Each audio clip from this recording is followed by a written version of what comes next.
This is Infection, the survival podcast, recorded live on Tuesday, April 17th, 2018, episode 170.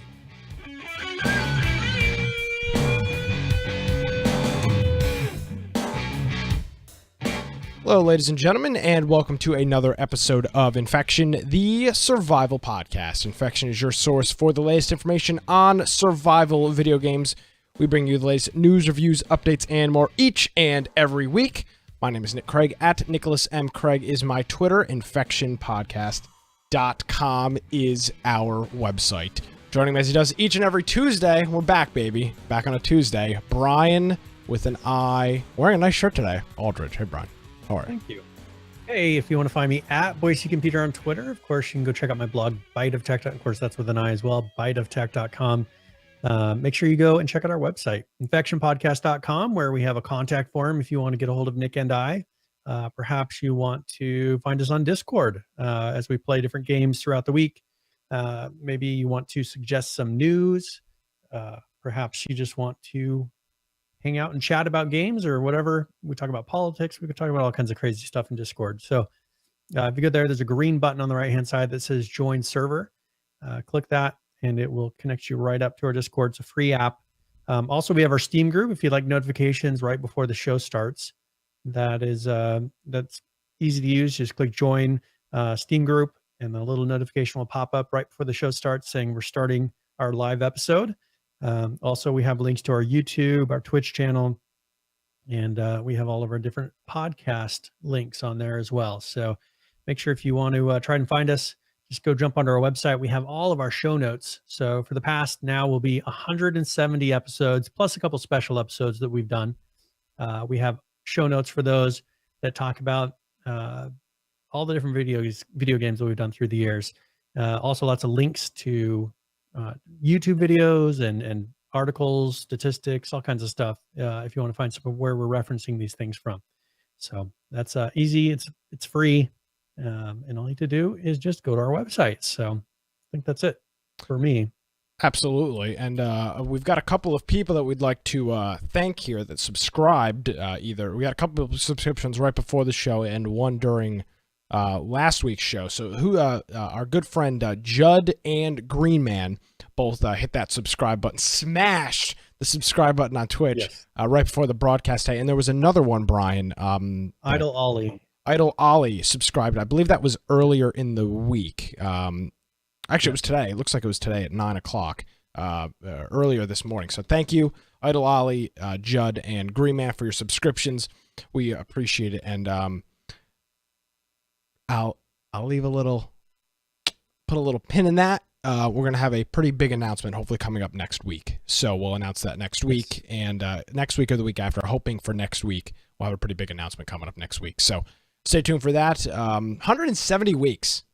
This is it's been quite. And don't worry, the announcement is not that it's over. That's that. I kind of now I'm realizing as I'm talking, like as this is like unraveling out of my mouth, like people are like, "Oh God, it's over with."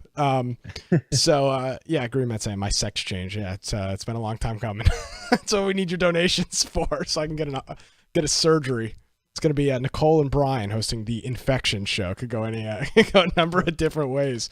All right, Brian. So how are you? We haven't really talked since we did our show last Wednesday. We did a day late. Yes. We chatted a little bit last night. We chatted a little Sunday bit. night or last night? It was Sunday night. Sunday night. No, it was last night. Was it? It had to have been because this week's been crazy. I think it was last night. So but we didn't really talk about show stuff so much, right? No, not really. We talked about show stuff, but we didn't really talk about games. So yeah. So so this is fresh coming in. Man, this week it's just been it's been crazy. I feel like I've been playing. I've been logging. We played some Radical Heights. Mm-hmm. Let's talk about Game of the Week really quick. Yeah, go for it. So Radical Heights we played on Friday.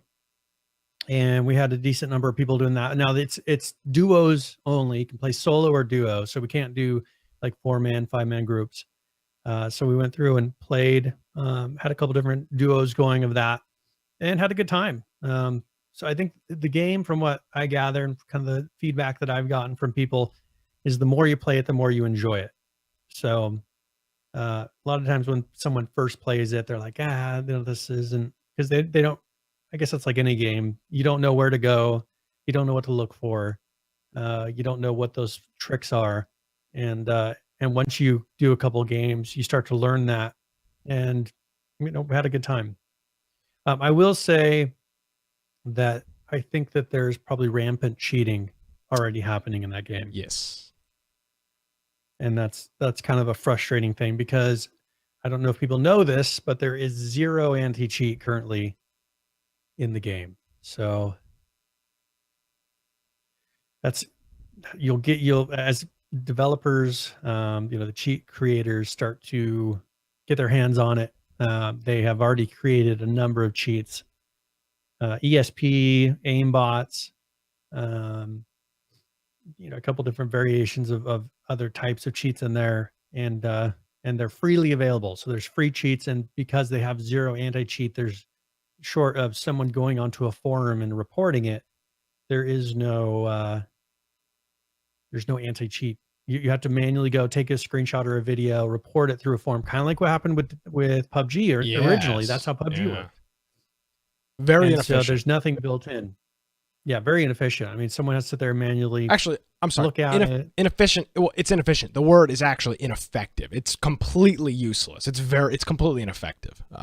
It's inefficient and ineffective, but I think the word is ineffective because nobody takes the time to go to a Google form to submit like, your mom 69 killed me. Like at what time? Yeah. I mean, just nobody's gonna go through that nonsense. So, yeah. Well, I mean, do you want to jump into a Radical Heights conversation right now? Because I actually had a chance to play a little bit of it. Sure. Yeah. And one thing I was going to make a note of is, from what I gather, these are the same developers that made Lawbreakers, from what I have gathered. It is. Bosky? And I honestly thought PH told me that, and I thought he was just being a jackass because that's kind of his standby game is Lawbreakers. And it turns out it's actually the people that made Lawbreakers, which was an abysmal failure. Now, and the reason I was confused is because it's at Bosky, but it was published by Nexton, the same company that published, and they published and developed Combat Arms and Maple Story, a couple of those games in the early, before 2010, around 2005 to 2010. Well, I think when those games were popular. So it was a Nexon published game, but it was developed by this Bosky, and it was a joke, like literally 8 people playing the game. They had a massive. And the thing is, it wasn't a horribly made game. No, like it wasn't. I mean, the graphics they did a good job with graphics. The performance was good, but the dynamics of it just didn't work. Oh, that's for sure. First of all, when you're trying to clone a game made by Blizzard, good luck. And you're not Blizzard. When you're basing it off the mechanics of a game by Blizzard, like Overwatch, you better have something different or something that makes it like, oh, here's why I like it more than Overwatch. They didn't have that thing. So being that it was a paid for game, it wasn't free to play. It wasn't the cheaper alternative to Overwatch. Like Paragons. It was just an alternative to Overwatch. Yeah. So that's the thing is, people decided, well, if I have the choice between Overwatch and I have a choice between Lawbreakers, I'm going to play Overwatch. Yeah, of course. And actually, that's what they did. Speaking of Overwatch, that's actually our game of the week. Yes. So if you've got Overwatch, a whole bunch of people do. We'll do an Overwatch night coming up this Friday night for our game of the week. Now, am I correct? Paragons was the game that was kind of like Overwatch, right? No, Paragon was a MOBA. What was the free Overwatch game that people played? You know what I'm talking about. Damn, I don't remember. I'm not sure which one. Paladins, yes. Paragon. Paladins, yes, that's what I was thinking of. It was the same thing. Overwatch, but their angle was, well, we're free. Okay, so that's your advantage. That's your competitive advantage over Overwatch. This is a crappier version of the game wasn't bad. This was, I mean, I didn't. We played it a little bit. We had access to it, but this is a crappier version of Overwatch, and you have to pay for it. Paladins this is a crappier version of Overwatch, but it's not $60. It's free. So that was you'll automatically get some people just for that. Oh, absolutely. I mean, people love free to play games, especially for I'm going to go back to this. It wasn't that long ago for me. I mean, within the last 6 or 7 years, that free to play games are kind of what my groove was. I mean, when you're younger, you don't have the income, the disposable income to purchase. Well, you don't have the income at all because you're a child to purchase video games. So you strive a lot on free to play games. And so I'm sure it was very compelling to a lot that's of kind people. of the angle that, I mean, first of all, we had H1Z1 go free to play. Yeah. Now that didn't save them because I think most people have already purchased it, right? That are kind of in that market. You'll still get some people that play it just because it's free, mostly probably kids, right? Now we've got Radical Heights, which is a free to play game. And I think personally, I kind of believe that it is a better alternative currently to H1Z1. The graphics will be better. I mean, they are better in ways, but the graphics will be, there's the capability of being better, especially as they continue to develop it. And it's just, the gimmick works for it. I think the gimmick that H1Z1's kind of migrated to is what they are aiming for and very open about. You know, the very bright colors, the crazy outfits, being kind of silly.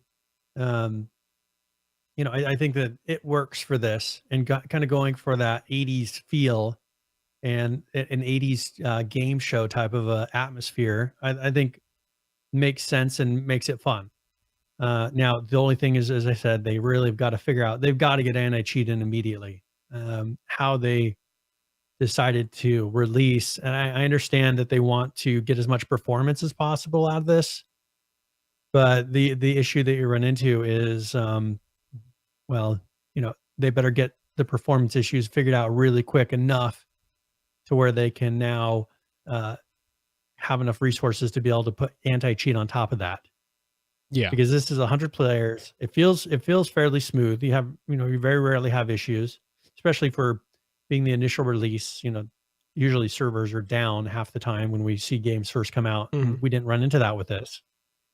But I think the issue is the fact that they're not running any anti-cheat kind of explains why they had minimal issues, because they're not doing all these checks and having to, you know, make sure that people are allowed to fire that bullet. People are allowed.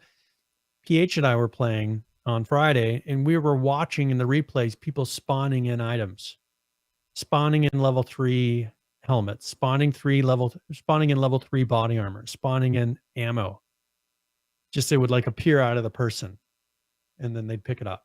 Kind of frustrating when you're playing and you're watching the replay of someone doing that, and that looking like what the top, you know, people that are getting into the top 3, that's pretty much what they're doing, because they all have the exact same body armor.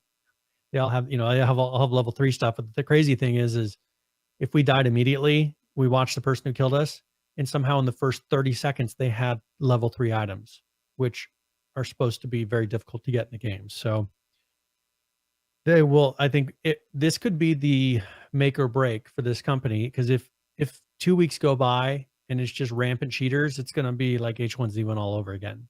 You know, you could have a fun game, but people just get tired of it. People aren't going to put up with it. And, you know, you're just then going to have hackers playing against each other. And then the game just becomes a joke. And so I think they have a very short window to turn this around. Well, the other thing is that there's a lot of competition in this space right now. Battle Royale right now is what the zombie kick and zombie craze was in 2013, 2014, in that time frame, where you've got, I mean, I can't remember, I don't remember exactly all the name of the games, but I mean, at one point it was every week there was a new zombie survival game. It was all spawning off of the Daisy Arma 2 mod. There was a new freaking mod or new freaking game every single week. And it's kind of the same thing with Battle Royale right now. This is the hot thing. It's rumored that the next Red Dead Redemption literally was delayed because they're going to put some type of Battle Royale mode into it. You can bet your bottom dollar once they get their Battle Royale mode into Rockstar gets a Battle Royale mode into the next Red Dead, the next GTA is going to have some type of Battle Royale mode. This is the trend, and the industry is going to go with it. But you're going to see a lot of these quick little, and I don't know anything about this yet. It's game's too new. It's literally been out less than 2 weeks. But this stuff is going to flare up, and the crap will sink and the cream will rise to the top. And that's what's going to happen. So they've got a short window. It seems like a decent player base. A lot of people seem to be playing it. I don't know. But you know how finicky people are, though. Well, and that's the thing we're in a the competition is so hot that if this game doesn't provide a good experience, people will go play something else. They'll go play PUBG or Fortnite or something. I mean, Fortnite is still exploding. I mean, ESPN put a Fortnite video on their Facebook page today when I was scrolling through Facebook on my phone while I was eating lunch. Facebook, ESPN had tweeted out or posted out some, I don't remember who it was. So I think it was a basketball player winning a game of Fortnite. I mean, it's still exploding. So if this game doesn't hold up, it'll go away. I mean, plain and simple. And that's what the industry is going to be at this point. But that's the thing is these companies, like even if they came up with something innovative here, companies are just willing to take the idea of whatever they see work for someone else. That whatever they do have innovative here, I wouldn't be surprised if in 2 weeks, it's in Fortnite. In 2 weeks, PUBG's just talking about maybe, putting it into their game. You have to come out and then with a bang and then hold on to that audience somehow, because, whatever you thought was innovative could be immediately taken by someone else. So that's where that makes me nervous that they're doing this whole anti-cheat thing, because if people say they like whatever mechanic you like out of this, these other games were already putting in, these vending machines and all of this. So, that's not new, but they may look at this and say, oh, well, we like how they implemented it here. It seems a little more user friendly. There's nothing to stop. Epic could do it in 2 days, probably. If you say one thing out of this game, you say, we like how this works. Epic will be like, okay. And you know what? Probably 2 days later, they'll have it implemented. And there's actually some drama about that we'll get into. But I mean, we've seen it, and we've even got some H1Z1 news a little bit later on in the program. And it's the same thing. It's taken from PUBG and from Fortnite. And that's, people get, people say, oh, Epic is, stealing their idea. I mean, it's not like they're being secretive with their idea. I mean, they're publishing it in their video game. This isn't Watergate. Nobody broke into the Radical Heights headquarters and, stole the master. You ever seen the meme, the guy with the marker looking up at the board with his hair all disheveled, like the crazy looking guy? I mean, it's not this. I mean, they're publishing this in their game. So it's out in the public, and it's out to be copied. They don't have a patent on the idea. I mean, this is how it works. This is capitalism at its finest, folks. I mean, this is what's going to happen.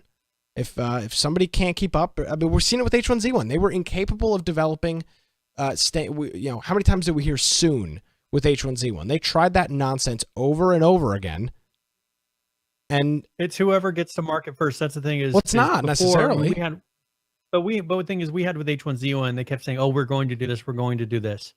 The problem is they can't do that anymore, because now we have companies out that if they say, "Oh, we're going to implement this soon," there's companies that will have it out even before, the second that they mention it, they'll have it out before Daybreak would have it out. Yeah, but so I think the issue is you have to be timely about it, and then you have to maintain it. Yeah, it has to be a good first rendition of it, because as you're seeing, we now have real developers making these games that are very, very talented, that instantly can get ideas to market. I mean, just look at Fortnite. Pretty much everything they're doing right now seems to be gold, and it's something that they mention. In a week later, it's in the game. They probably test it. They maybe have it on some sort of test somewhere for a week after they announce it, and then it's there. So I think that we went through the whole thing of, oh, we're going to do this. We're going to do this soon. Yeah. I think those days are kind of over, because people are now getting used to, all right, we're going to do this. Bam, it's out. Put up or shut up. I mean, Epic really made that real. I think right before that, PUBG started making it real because there weren't these just huge lag times. They'd say, here, we're going to do this. And then within a month it happened. We got so used to 6 months a year. I mean, there's still things they promised us soon Who? with Daybreak that Oh, are Daybreak not now. out Oh, yeah. still. Oh, yeah, absolutely. So I think those days are over to where developers are going to have to stop promising stuff. If it's, soon will be now has to mean a week, 2 weeks. Here's the, it's not even going to be soon. It's going to be, here is a feature. Let's move on. I mean, that's what it needs to be. Enough promises and stuff. I mean, that's the thing. We got disillusions with promises of, oh, we're going to do this, we're going to do that. And then all it was just them, in the Friday meeting, they discussed that would be cool to have that. But, there's nothing actually, I mean, let's do the original map for H1Z1. Yeah, it was something they discussed. They hadn't even started it yet. And they were saying, we're going to do this. Oh yes. The biggest, that was, and I don't remember the quote exactly, but that was the biggest announcement in H1Z1 history. That was the big Clegg. And that was this is the biggest day. Yeah, something. And the whole announcement was, when we get back to the office on Monday, we are going to start remastering Z1. I mean, how is this the biggest day?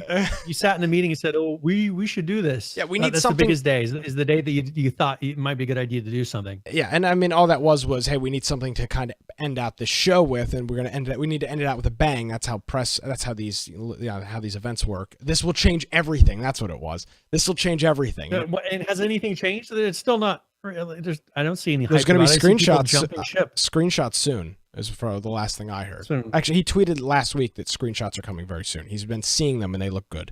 But they've already lost the market, so it's done.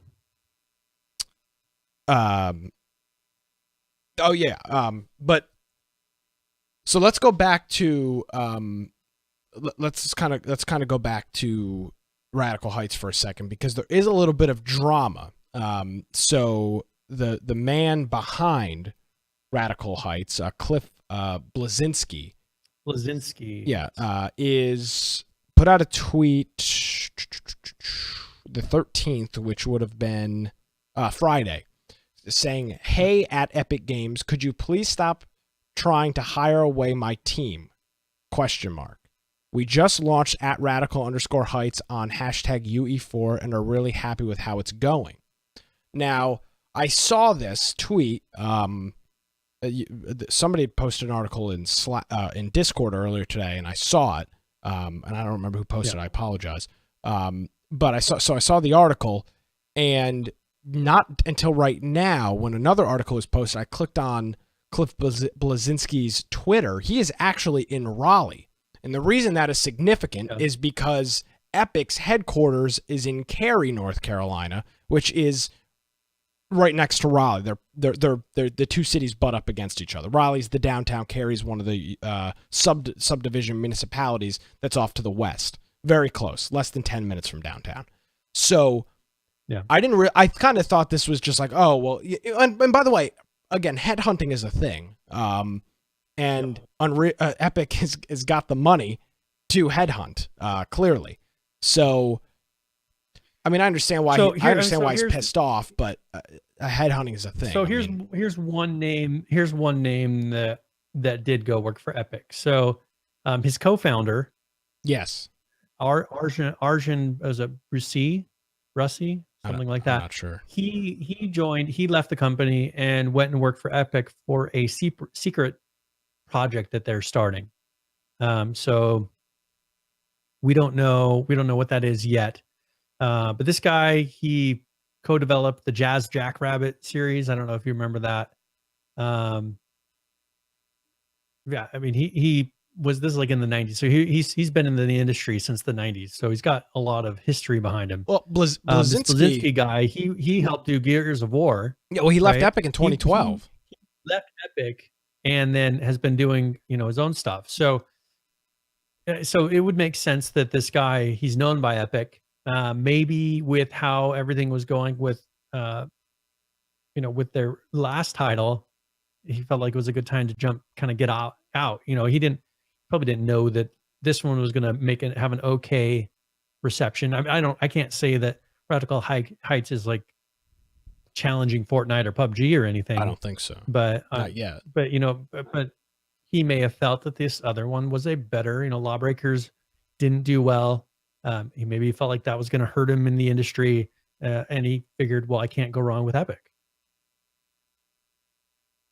Yeah, I mean, so that's kind of my guess. That's my guess as well. But it is interesting that he is in the same city as Epic. That makes this a kind of a more.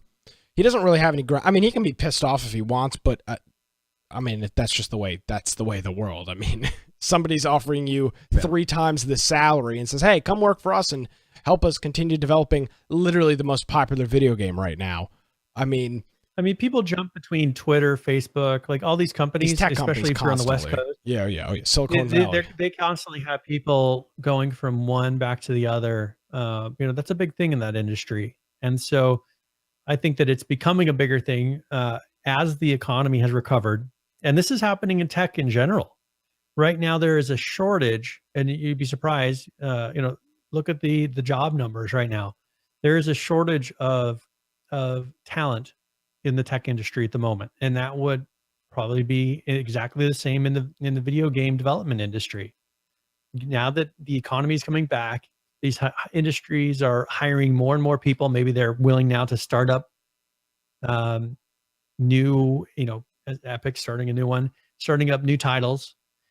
Maybe they're starting to make the teams bigger because they see that there's more money out there to be had, right? So I think that right now there is a shortage. And so if Epic says, you know what, you were one of our better developers that we've had, if you'd be willing to come back, because we think that you'd be a good fit for maybe even managing this title. I think that after Lawbreakers, I would be pretty apt to say, you know what, okay, I'm willing to take that risk. Like Lawbreakers, I don't see going anywhere. No. This new title, I can see really helping me and getting my name out there or whatever, being bigger money, whatever it is. Because I don't think Radical Heights, especially if they don't figure this putting anti-cheat in there, it may be in a month from now we're not talking about it anymore, and it may be another Lawbreaker. Maybe 2 weeks we're not talking about it. I mean, here's the thing. Yeah, there's going to be so many of these games. They're going to be flying out constantly. There's all we can do is try them. We have been trying them, and we'll see. Again, the crap will sink, the cream will rise to the top. That's how this is going to be for the next. I would make a guess that for the next 6 months or so on this program, you will hear names of games, and then we will never talk about them again. And obviously that's happened in the past. So, I mean, that's it. There's not really anything else to say. It used to be that video games, you would get a couple of good video games in the summer. You get a couple in the winter. Yep.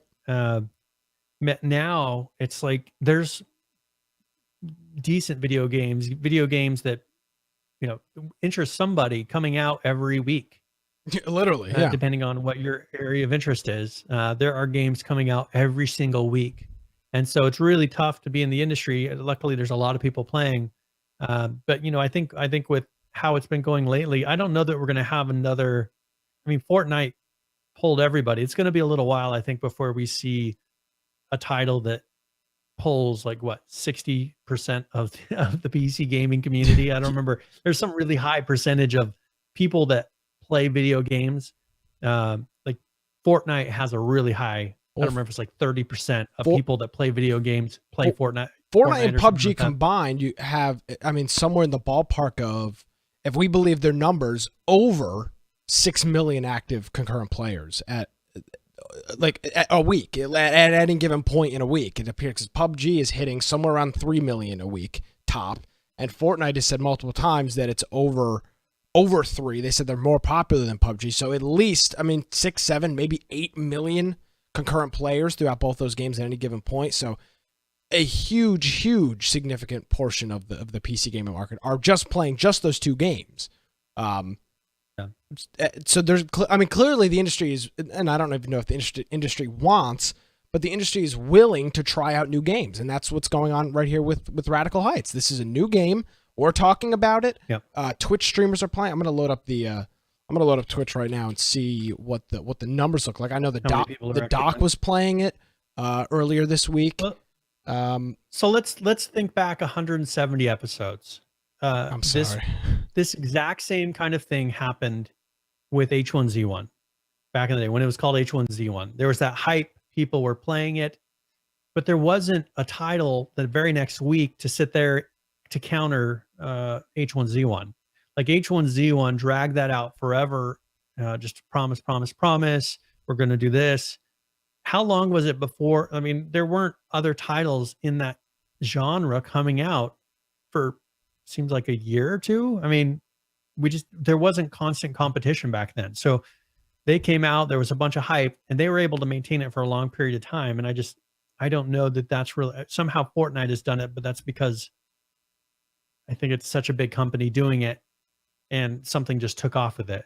But I don't know that a small developer is going to be able to do that again. I mean, or a medium developer like Daybreak. Well, nobody's really streaming Radical Heights at this point. There's only 1,000 viewers over all of the Radical Heights streams. But that's the thing is what if it's the what if the cheaters and the hackers just going so rampant is making it to where there's no point in streamers doing it now. I mean, it could easily be that point. These guys are doing it for 8 hours a day. All you have to do is get someone with cheats that wants to embarrass the streamer and stream snipe. They can just try to get in the games with them and instantly do it.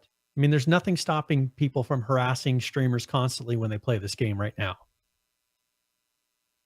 So I agree. I think that you'll just see until they get real anti-cheat in there. I think you will see that streamers are going to have to start backing off from it because it's just, the doc's not going to put up with it. No. People coming in and, either speed hacking or, aimbotting, using ESP to find him because they can see, oh, he's right over here. I think you're going to start seeing that enough to where he's like, you know what, I'm done. I'm not playing this game now. And he'll talk about how bad it was. Yep. So check it out. Radical Heights. Cliff Basinski is claiming that Epic's trying to headhunt his developers, which they probably are. If they're good developers, Epic is going to and probably will succeed in headhunting them because they've got. They probably can offer more money than he's willing to do. They can offer. I guarantee you, they can offer more money than he's willing to do. It's Epic Game, for Christ's sakes.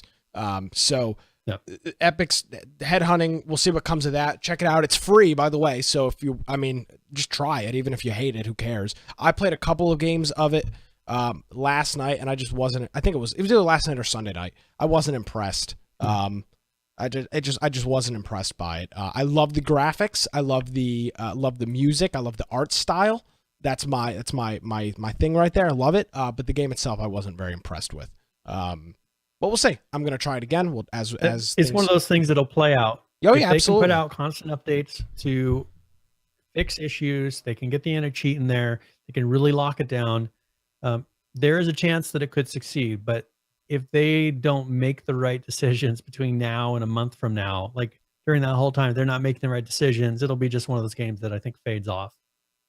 I would agree. And people won't be playing it. So, all right. Well, on that note, we will we'll leave Radical Heights at that, and we'll come back to that in the coming weeks as there is news and as there's things to talk about with it. So, let's transition over to PUBG now, everybody's favorite game. Yes. And Savage, the map is on the test server till tomorrow, I think. So if it's somebody listening to this on Thursday, yes, April 18th, it should be done. So this is until tomorrow. Now this would be till 6 p.m. Pacific. Well, that's something to keep in mind. So the 18th, 6 p.m. Pacific, this is open on the closed experimental game, which is another. You have to sign up.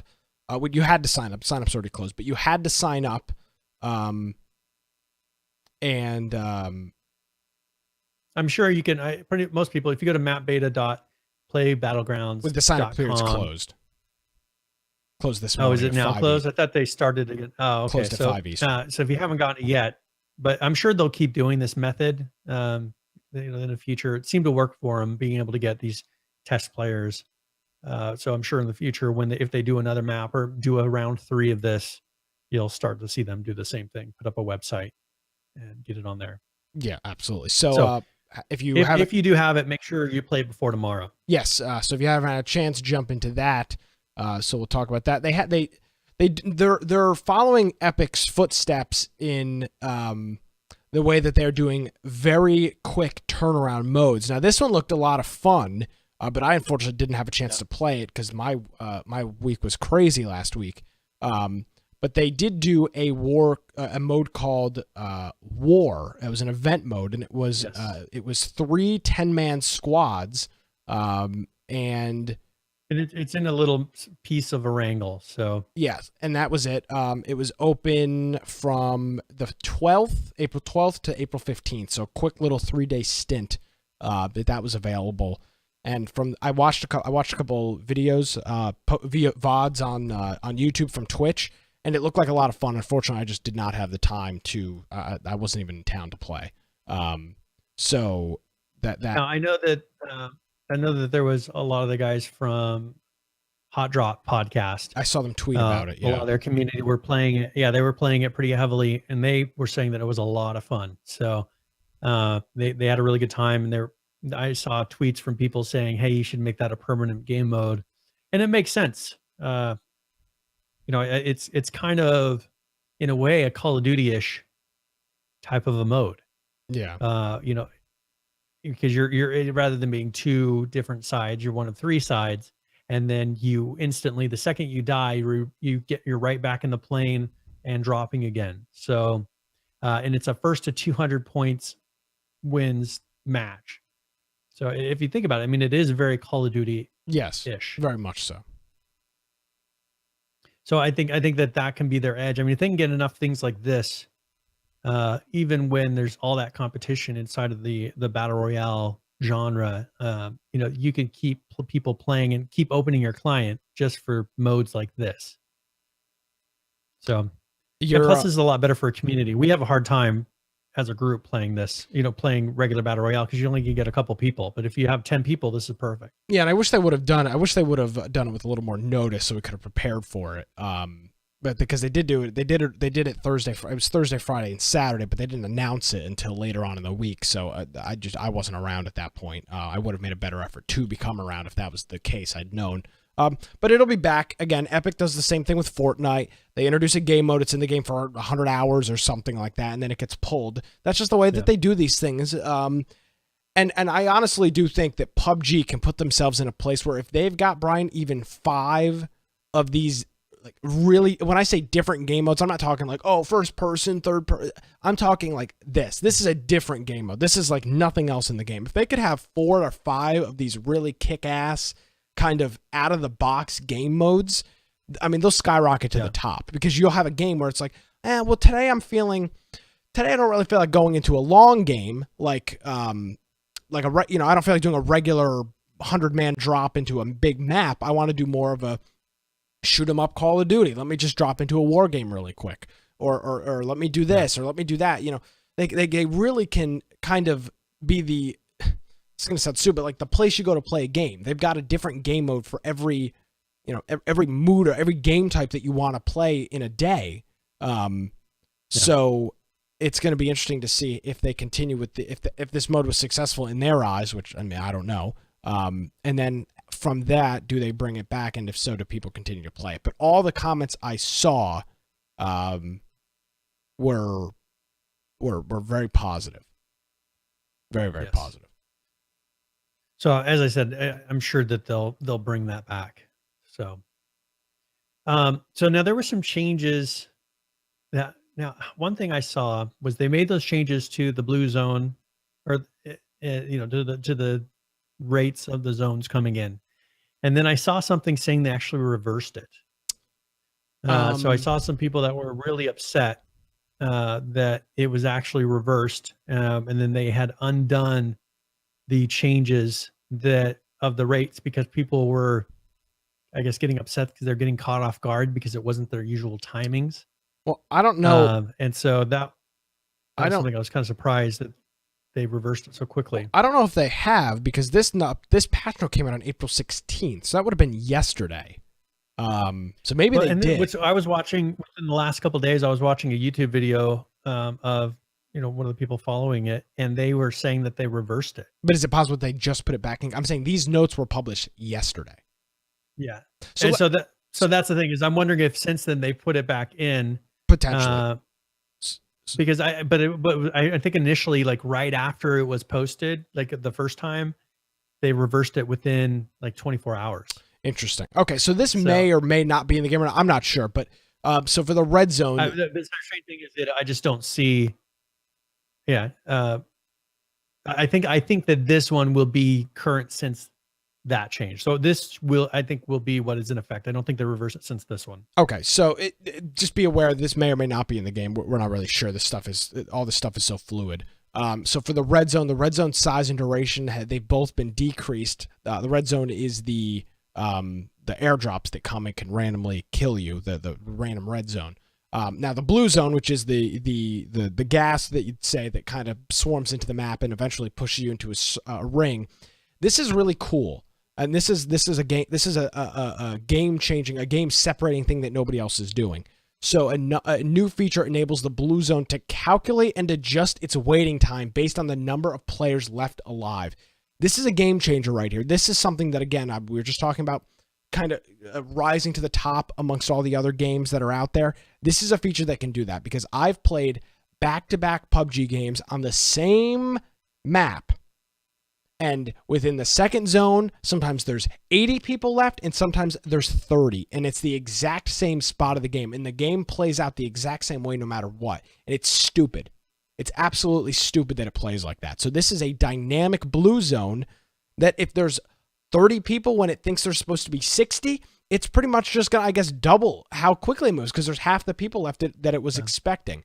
It's going to be very important for stuff like this to come into the game. It'll help cut down on that lag. I mean, that's the big thing. Is what they were trying to counter before at first. I think they were just trying to cut down that lag of, here's how many people are left. Oh man, 60 when we got like half the map to go. Man, it's going to take forever. Yeah, exactly. This is going to instantly adjust that. Exactly. So that was one of the biggest issues with it's an issue with Fortnite too. Sometimes the game, if for whatever reason, if a whole bunch of people die at the beginning of the game, I don't know what happens. Why certain games there's a lot of people left with a small circle, and some games there's nobody left. I don't know what causes that to happen. I'm sure PUBG's got the statistics to prove it, but with that, those are kind of the two big features in there. Now they've also added 3 new areas to the map. This is the middle of the island. They've added a quarry, a grove, and a dock. So I'm going to load up these pictures here really quick so you can see these. So here is your, this is your grove right here. And this is in the middle of the map. Here is your rock quarry, which is on the map. And then finally a dock. So if you're a Rust fan, this is a familiar sight. They're competing. Yes, direct competition with Rust. So Rust. Yeah, I don't know what I was thinking of, but yeah, direct competition with Rust now with the dock. So here was something that I thought you might find good. So here they're actually making changes to the weather system. So now dynamic weather now changes in real time throughout each map. So before it used to change just once during each match. They would have a weather change, but now you can have it to where during a match you can have rain. It'll change it can go to whatever type of weather effect. And now the wet ground looks less shiny. I think it was too reflective. They had that up a little bit too much. They had a number of fixes throughout here. Now, one thing I was going to mention on the mobile version of this game, I saw a patch earlier and for the mobile version, and they have a 29 player mode now. And I was curious, is that the number of real players? I mean, do you now have a mode where you can drop into mobile without a bot? No, it was funny weird that they picked. I was giving Green Man a hard time. 29. He's like, oh, I won another game. I was like, oh, well, you killed all the bots. He goes, well, they die the same. They die the same anyway. Yeah. I thought that was pretty funny. So I thought that was interesting that they went in there and made that change, and they specifically put 29 because that's got to be the number of real people that they can handle on a mobile client in a game. Isn't that weird though? Or Fortnite doesn't have that issue. and then maybe they can get a few more in there without having the bots in there. No, I don't. Yeah, but maybe there's a reason they didn't release it on Android yet. I mean, maybe there's You mean on iOS? having a tougher time getting it to run on Android. I'm sorry. I'm sorry. I'm following you. Fortnite runs on iPhone only or iOS only. I'm wondering if they're having a little bit of issues. No, I getting think it to work with 100 players on Android. That may be the case. Honest to God, I think it's more of the reason there's only, I looked at it last time. There's only like 12 devices that are supported for it. Maybe 15 devices. It's a very limited number of devices that are supported. Plus, we've seen. That's been my frustrating. I'm sorry, real quick. What we've seen with PUBG is we've already seen freaking people hooking up keyboard and mice or emulating using BlueStack, which is an Android emulator that you can download on PC, and they're emulating PUBG Mobile using BlueStack, and they're using a freaking keyboard and mouse. So they're already cheating in PUBG. So honest to God, I would not be surprised if Fortnite never releases on Android, because they're just screw it. There's a whole bunch of apps that don't do that because it's just it's the freaking Wild West, and it screws everybody. Yeah, they did make a change to the mobile version of PUBG to where if you are on an emulated OS, if you're running in BlueStacks or something like that, then it puts you in your own matches. It puts you in a match with other people like that. So if you are on a actual phone or tablet, you shouldn't be now put up against anyone who is using some sort of emulated hardware. So, and then they added a couple more game modes into that one where like they have a shotgun only. They have different ones with different game gun modes. So if you played the mobile, there was a big update put out today. You should log in there and check it out. Brian, if you could, your latency is pretty high to me. If you could just reload yourself real quick, that's almost 700 milliseconds. Thank you. So as we're going up here, so that is I think that was the last thing. Oh, there's not. There's I don't know if Brian was covering it, but did you already cover did you already cover this update 11? I don't think we talked about this yet. No, I did not. Okay, so let's jump into this. So the last thing that we talked about was an update that was published yesterday. That was the 16th. So we've got an actual update today, which is update number 11 for 1.0. And this will hit the test server soon, which is different than the experimental service that Savage is on. There's 3 different clients right now. There's full the live game, test, and then the experimental one. There's 3 different things. So just be aware when we're talking about it, what we're doing. A marker has been added to the map that allows players to check the flight path of the plane. Now I think we already talked about this. Or maybe this was Fortnite where they implemented this. It's when they're in the lobby, so they can do it. But somebody else already did this. I think it was maybe Fortnite a couple weeks ago. Yep. So now when you're in the lobby area, you can look, and I guess that helps your team to plan and figure out when, okay, let's go here. Because that's the thing, is you don't really know until you get in the plane. Up until this point, you didn't really know until you got into the plane, and then people are placing markers. This, you can now say, all right, let's do here, even before you get to that point. So I guess it just gives you another 30 seconds, maybe a minute, to figure out where you're going to go. Yeah, so that's been implemented with that. They've done a couple of bug fixes. One of them is that there should no longer be excessive blood effects when you're getting shot in first person or when you're aiming down the sights. Fixed an issue that could sometimes cause blood effects to not show up when shooting another player. That could be an issue. Fixed an issue that was causing character silhouettes to remain visible when inside smoke. Again, another big issue. Switching weapons while prone should no longer cause certain animations to break. Now, this next thing is pretty cool, and this is real-time in-game spectating of current the custom matches. For custom games, so you can see what's going on. You can see that it's playing out, and you can see the rules set, what map it's on, the weather. So you can set a password. So you can set a password on it, and then certain people can come in and watch. Yeah, if they have that password. So it's pretty cool. This is kind of like what you'd expect.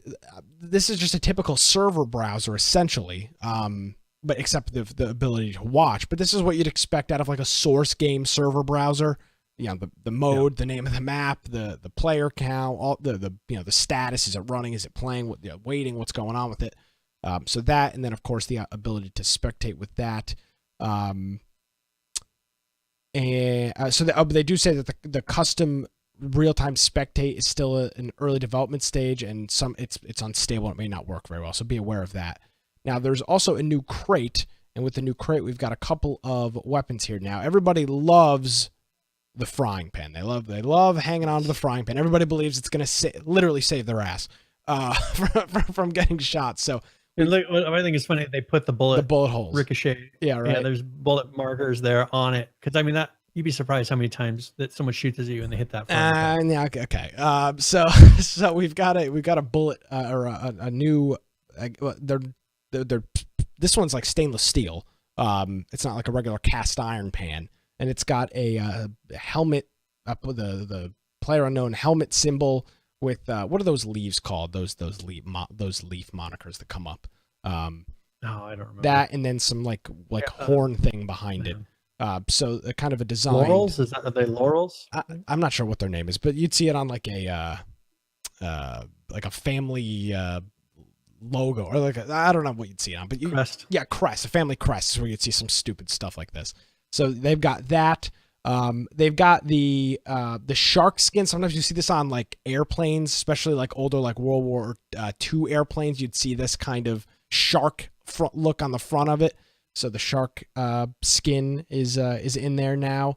And then the last thing is a gold and some type of wood. It's the AWK? Is that the? I think this is the AWK, but I don't know. I guess like a mahogany and gold layout on the gun here. So the wooden frame is wood, and then the rest of it is kind of kitted out in gold with the barrel and the stock and the stuff like that. So, and I like that. I like that they're not going too crazy. I mean, this is all stuff that makes sense. Right? You don't think this? You don't think this is tie-dye. You don't think this is crazy? The shark? No. No, I mean, people around here, I can imagine people in Idaho having things on their guns like that. Okay. Or, I mean, you'd be surprised. Okay. Yeah. I mean, I don't think it's crazy. So, I mean, to me, that's something that someone would actually do. I don't think it's that crazy. I don't know anybody who's done a tie-dye gun. I haven't seen that yet in real life. Okay. Well, so that stuff is in the game. And this is called the Equinox Crate, and here is here's the chart, and all this information will be in the show notes, infectionpodcast.com for all of this. And you can see that there's a couple of different, there's the Desert Digital, there's a silver plate, the Shark Bite. So you can see all this. Look at those percentage chances, though. Very, very low for most of the stuff. 0.16 of a percent. So that's just less than. I mean, it's less than 1%. Fraction of 1%. Yeah. You know what I'm saying? Like it's less than 20% of 1%. I mean, it's just craziness.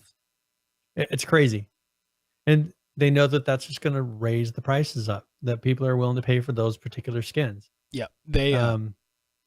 How soon do you? Okay, so here I know we've had this conversation before. But do you see them outlawing or putting rules on these, since it's so much now like gambling? And the percentages are there. Do I think they're gonna? Do I think who is gonna? Do you think we're gonna start seeing legislation that either restricts these loot boxes or makes big changes to how they're allowed to do them? I would realistically, we probably, I'm not a fan of it, but I would think so. But how disconnected our politicians are from technology. I mean, if you were to say, oh, PUBG just to a politician, I don't think they'd have, even Fortnite, I don't think they'd have a clue unless like they've got grandkids or younger children. Semi-younger. One of the grandkids of one of the legislature, someone in the Senate, like, I lost my loot on this loot crate. I want to get this skin, Grandpa. Yeah, exactly. It's like, oh, now the goddamn Epic Games is ruining the status of the children in the United States. Well, I've seen a lot of praise with how Epic's doing it, with that whole subscription type of a thing, where you can earn the skins if you have a subscription. I'd rather see that personally, because I mean, looking at the percentage of these, and the only reason that they show this is because China requires it. China requires for them to show the percentages of these numbers. Otherwise, you would never see these. And Mm. I don't think most people realize that less than, 10, about 16% of a percent is the chances of getting the Yeah. shark bite car Now, 98K. now I'll tell you, I spent some time in Vegas last week for work, which I talked about in last week's show. And I mean, if the percentages were printed on the machines, it wouldn't have changed how I played, I don't think. I mean, I knew there was no chance I was going to win. I wasn't really. I guess the mentality is different. When I was in Vegas, I was there having a good. I was there for work, but when I wasn't at the convention center and I was going from casino to casino, just checking out Vegas, I'd never been out there. I wasn't really planning to win. I was just looking to have fun. And some people say, "Oh, it's stupid that you feed $20 into the machine and press the button and all of it goes away." But it's entertainment. That's what you're doing. So I don't know if the numbers would have seeing the numbers printed on the machine. I don't know if that necessarily would have changed how I played. See, I think you have a realistic expectation and an idea of what to expect from those things. Yes, I expected to and lose I think my that money. a lot of the frustration, but I think a lot of what people are pointing out is that with these kids, they don't understand what 16% of 1% it means. They don't understand the incredibly small likelihood that you're actually going to get that. They just think that if I'm going to put some more money on this, or I'm going to do that, I'll get it next time. Like they haven't, I don't know if they've not been disappointed in life enough yet, but they don't think they have an understanding that it is incredibly unlikely. It's like doing the lottery that you're actually going to win what you want. Yeah, well, and I think part of the problem is you're trying. See, here's the thing with legislation, and I don't want to necessarily. We've got a lot of news that I want to get into, so I don't want to talk about this too long. But even if we've got the politicians, even if we've got legislation put down by politicians, you're trying to protect, in this case, a child per se. You're trying to protect somebody. You're trying to protect somebody that doesn't understand. But what is that legislation going to do? Because that's the thing is it's not like, what are they going to outlaw selling things in the game? I mean, I don't really that's the whole thing. The thing is if they put it under the legislation of gambling, because what they could easily do is say this is now classified as gambling, and so for someone to be able to purchase this and buy into it, they have to be 18 and older. That could very easily happen, and then they're going to instantly say, all right, well, if you're going to be selling it to kids, you now have to do all these age verifications. That can make it very cumbersome for them to sell these crates. Yeah, I don't just classify it instantly as gambling, which it is. I mean, if you look at it, it's the equivalent of gambling. Yeah, no, people sit here and trade in these things just to make money and sell the skins. And gambling is bad unless the government runs it and is so-called feeding it to the education system. So that's what I've learned from the United States. Gambling is bad unless it's owned by the government. If Epic says we'll give part of the money to schools, they can do whatever they want. Yeah. I mean, you are breaking the law playing poker with your buddies on a Friday, but I'll be damned if the North Carolina State Lottery isn't out here advertising and promoting all this other BS 24/7 on TV and radio. So, but no, I'll digress from that. So I guess it's possible. The problem is it will be so delayed legislation because things in legislation takes so long. I mean, even with the internet, some legislation is still trying to be rolled out now for things that have been issues on the internet for years. So by the time they realize loot crates are microtransactions and loot crates are bad and gambling, I mean, we'll do it 5 years from now. Who knows what the state of things are going to be at that point? So, I guess we'll wait and see. I guess we'll wait and see. All right. Well. All right. I mean, other than that, I think it was just mainly those crate things. Now, one thing I would have mentioned, I think that they have kind of a niche with that whole frying pan thing.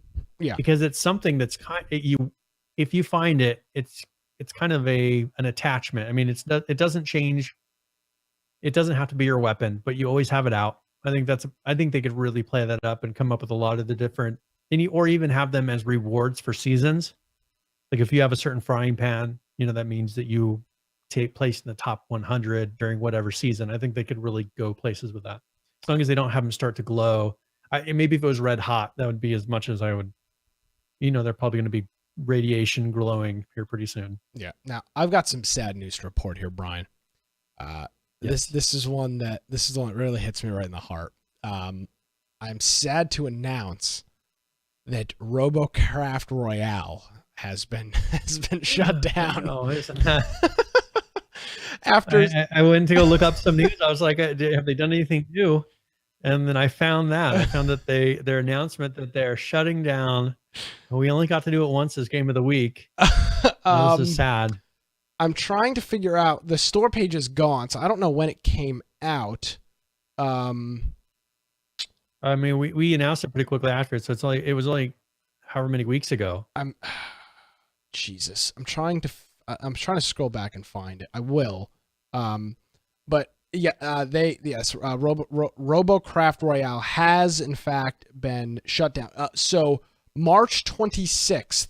So looking at this, 1, 2, 3, 4 weeks. I'm sorry, no, 3 weeks and 1 day since this game has been out on early access. So March 26th is when it was available on early access. And you know what though? This is the thing I can totally respect, because I guess the company's name is Free Jam, which I didn't know. But I mean, they pretty much just said it wasn't popular and it kind of sucked. And we didn't want to continue we weren't going to leave a game out that sucked. So we're taking it back. When we played it, it was like, well, it's kind of fun, but like it's going to get old really quick unless they make some major changes to it. Like they're not going to hold anybody. I mean, that was pretty much what I think the developers even came to the conclusion of. It's like, we're just, we don't want to just sit out there and have it be stupid. And this is what I love. And be like, oh, there's that game. This is the sentence I love. So it says, after a deliberation, yada, yada, we've closed down the game. We need time to reflect on what we've learned and develop a new and improved game based on the improvements you've suggested. So, I mean, that's the key right there, is we made a product.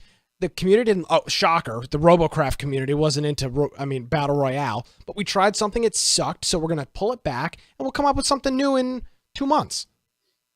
This is a class act move right here. I really like this. This shows that they could have stuck with, let's just beat this horse really to death, even though our game sucks and nobody wants to play it. Instead, they just said, hey, they made this cute little graphic, GG, back soon TM, with this poor little sad-looking robot on the front. I mean, it was just, they did a really good job of saying, we made a game, it didn't do great, but we learned some things. You gave us good input. Now we're gonna bring everything back private. We'll make something new and we'll shoot it out to the community again and see what happens. So, class act. There we go. I like it. So sad news. That's the thing is, we'll see what they come out. I never they had a could chance even to just play have it be. It could even be an attachment to their existing RoboCraft, maybe just a little bit different of a game, mode. And maybe they'll have learned from it enough to say, okay, well, let's just adapt. Let's make a mode that's just an adapted version of our original one. Because if you think about it, the original one, just it's kind of like that Call of Duty style or that war mode. People are coming in and just fighting each other. Yeah. You respawn, you go back. Maybe they can do an adjustment of that mode to make it a little bit Battle Royale, but not so much to where the issue is the dead time of Battle Royale.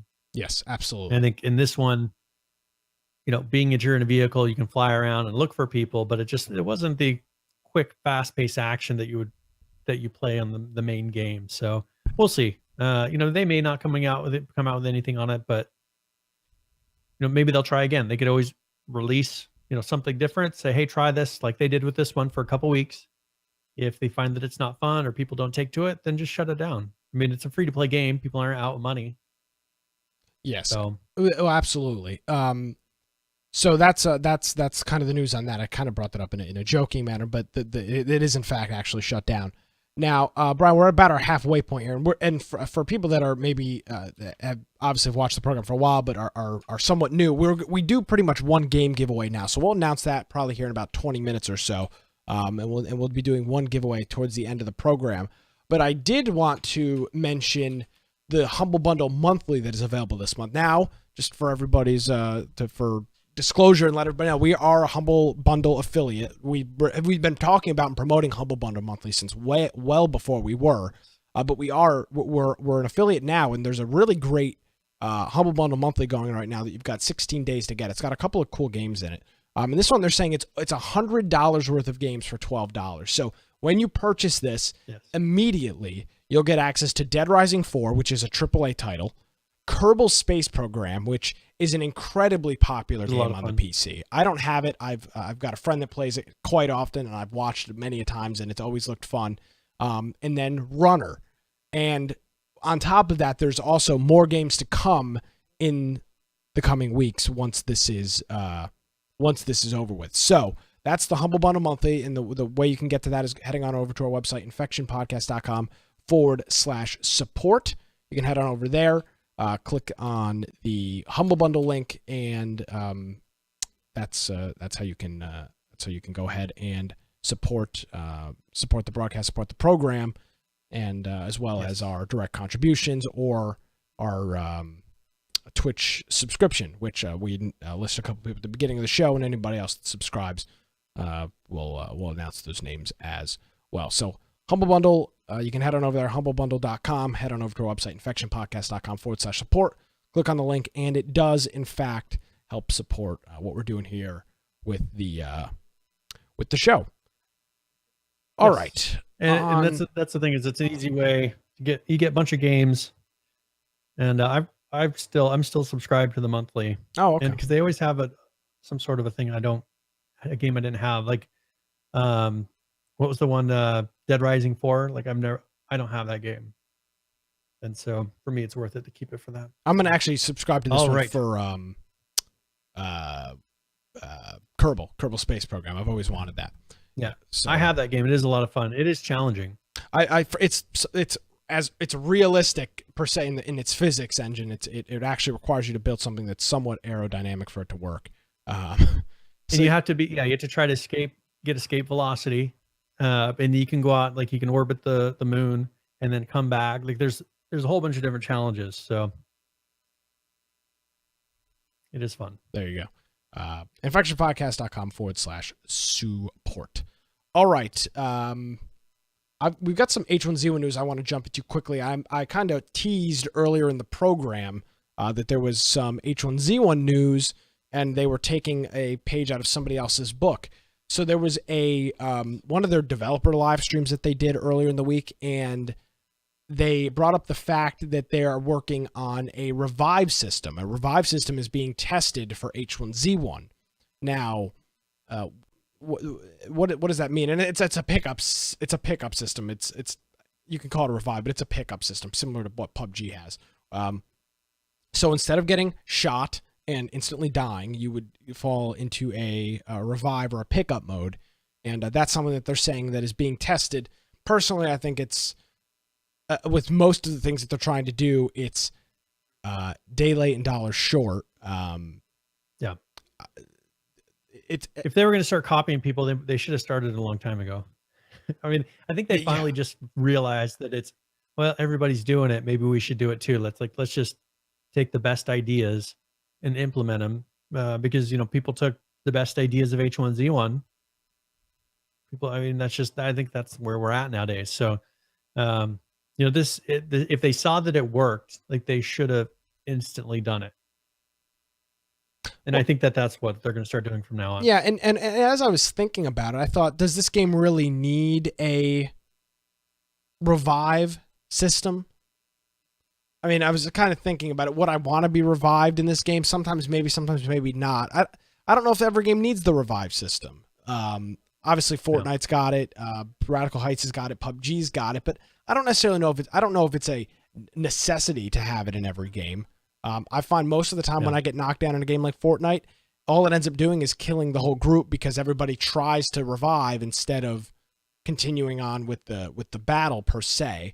So, I guess we'll see if it makes any difference. Again, they're testing it, so it's not like it's in the game. They literally is another one of these. Oh, we're gonna make a revive system, and they showed it in their video quickly. So I guess we'll just have to wait and see if anything comes of it. And that's kind of the state of the game right now. And then a couple of hot fixes. This came out on the 13th. So a couple of the following things were fixed. UI elements from the main menu, such as the top 10 scores, no longer occasionally persist into the game. Fixed an issue that could cause an unoccupied vehicle seat to prevent players from switching to it. The team UI no longer incorrectly indicates that a team member is bleeding. That one is probably the most important on that list there. And other than that, that's the hot fix. A couple of quick little changes in that. They appear to still be working on it. They're still doing development notes. They're still doing updates and things like that. Still doing those videos. So I guess full steam ahead as they continue with that. We announced last week with Just Survive that they introduced a whole bunch of those different server rule sets and kind of renamed and redid a couple of the servers there. So they're still working on that. And there was actually an update from them today. This came out a couple of minutes before the show started. I was sitting here before the show and I got a pop up on Steam that the H1 Just Survive had done an update. And they've got a new crate, Brian. I know how much you love crates, and what they say. That's what I've been waiting for. Yes, I mean, I know you've got nothing else to spend your money. You can invest in your 401k or take your wife out to dinner. But what you really want to do is spend your money on what they call the flashback crate, a mix of classic favorite items and new items. Real unique on the naming scheme there. So here it is. And so you can see what's going on here with the ultra rare. They've got that demon mask that we've seen. Let me zoom in on this a little bit more. You've got that demon mask that we've seen before, the predator hunting rifle, which we've seen, and then the all American face bandana, which is those are the. See you wearing that. Yeah, I would wear that. I'll show my suit maybe on the after show. My American flag suit. Actually, maybe I'll show it after this. So they got that. That's ultra rare. Now for the rare, they've got a new item here, the black and orange hoodie. I don't believe I've seen that before. The Frankenswine, which is the pig with the cigar mask, is rare. The pink skull body armor, which is rare, that's been in the game. And then the survivalist armor, which I don't believe I've seen before. That's also rare. Uncommon items, the yellow raincoat, we've seen that. The floral hat, we've seen.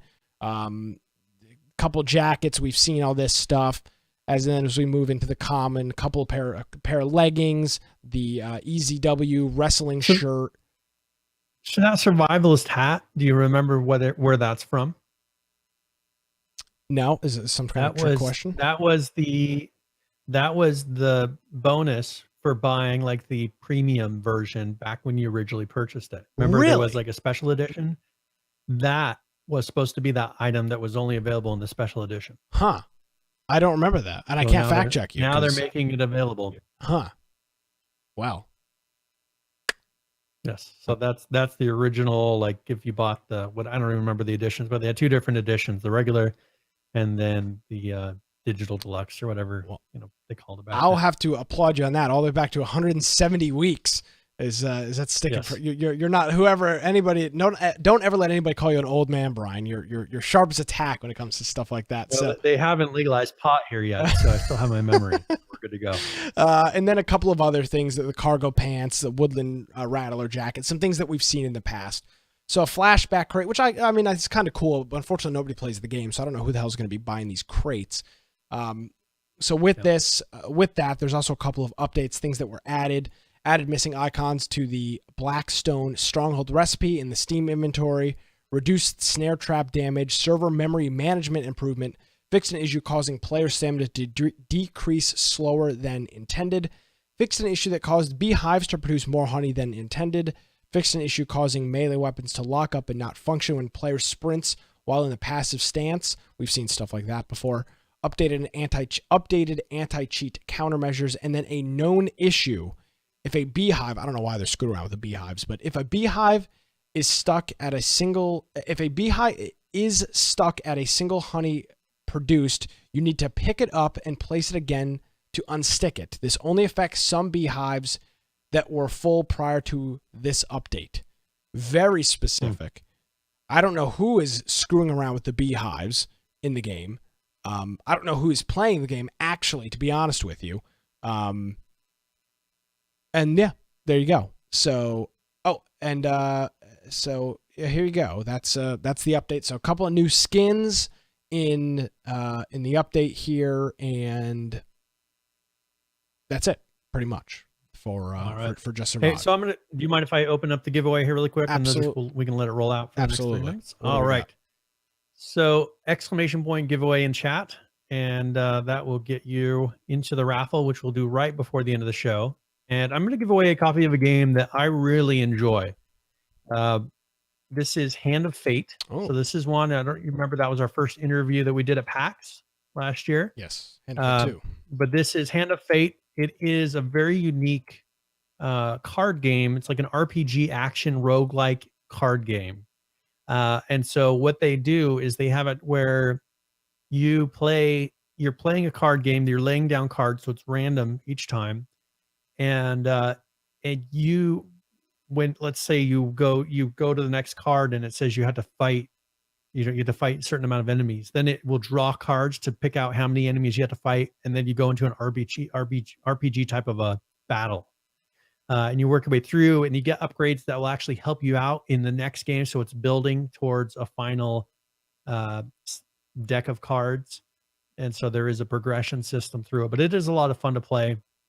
If you've never played Hand of Fate, I would recommend that you enter for this because it is fun. It's not something you play with friends, but it is fun if you're by yourself and you're like, I've got half an hour, 45 minutes to kill to go in and play a game or two. It is, the graphics are really nice. It's got all voice, it's voice acted. A very, very fun game to play. And I've got actually number 2 to it as well, which is just a slightly improved version, but this is still very, very playable. It's a very fun game. So Hand of Fate.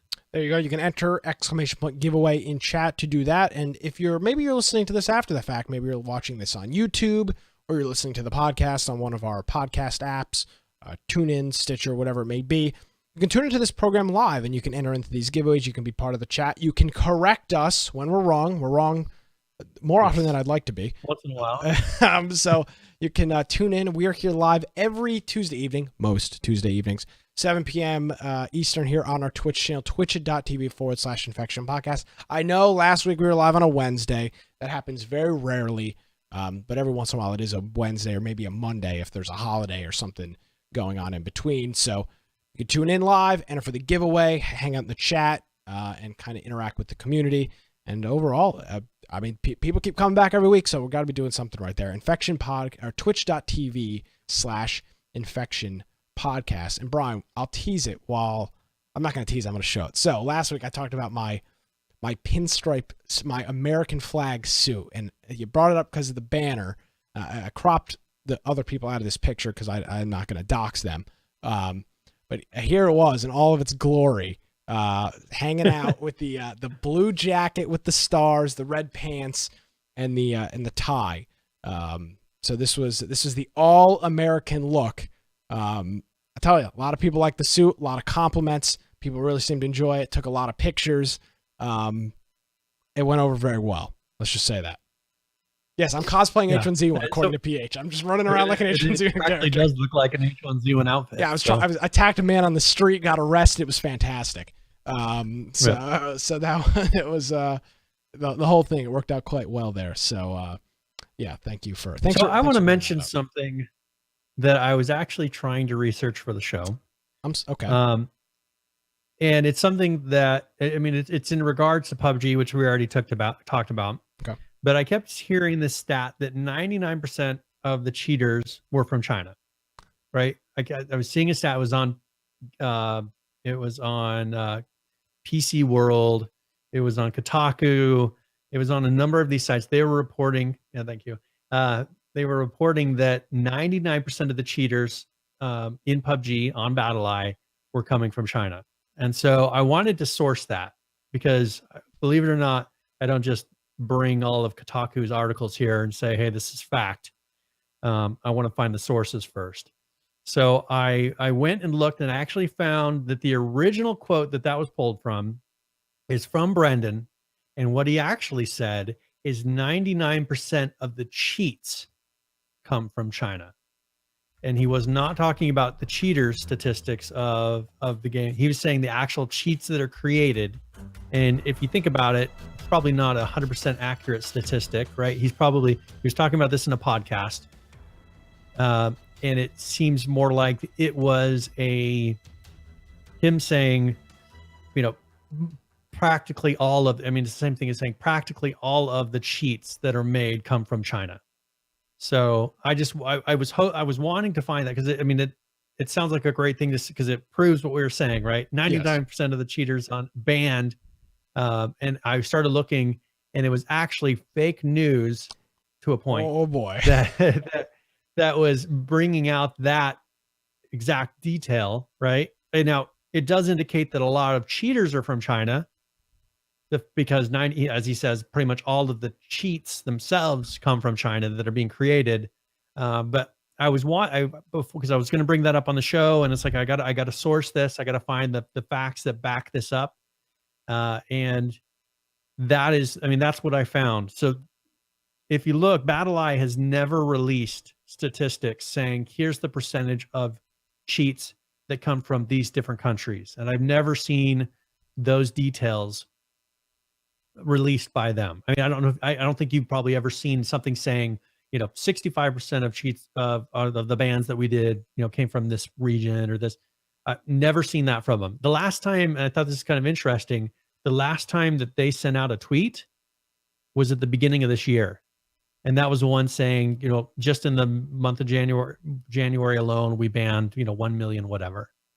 That's the last time that BattlEye has been seen even making a comment. So I don't know why they dropped off the face of the earth, because I wanted to research and find what backs this up. And it was purely that comment. So I just wanted to bring that up. That's good.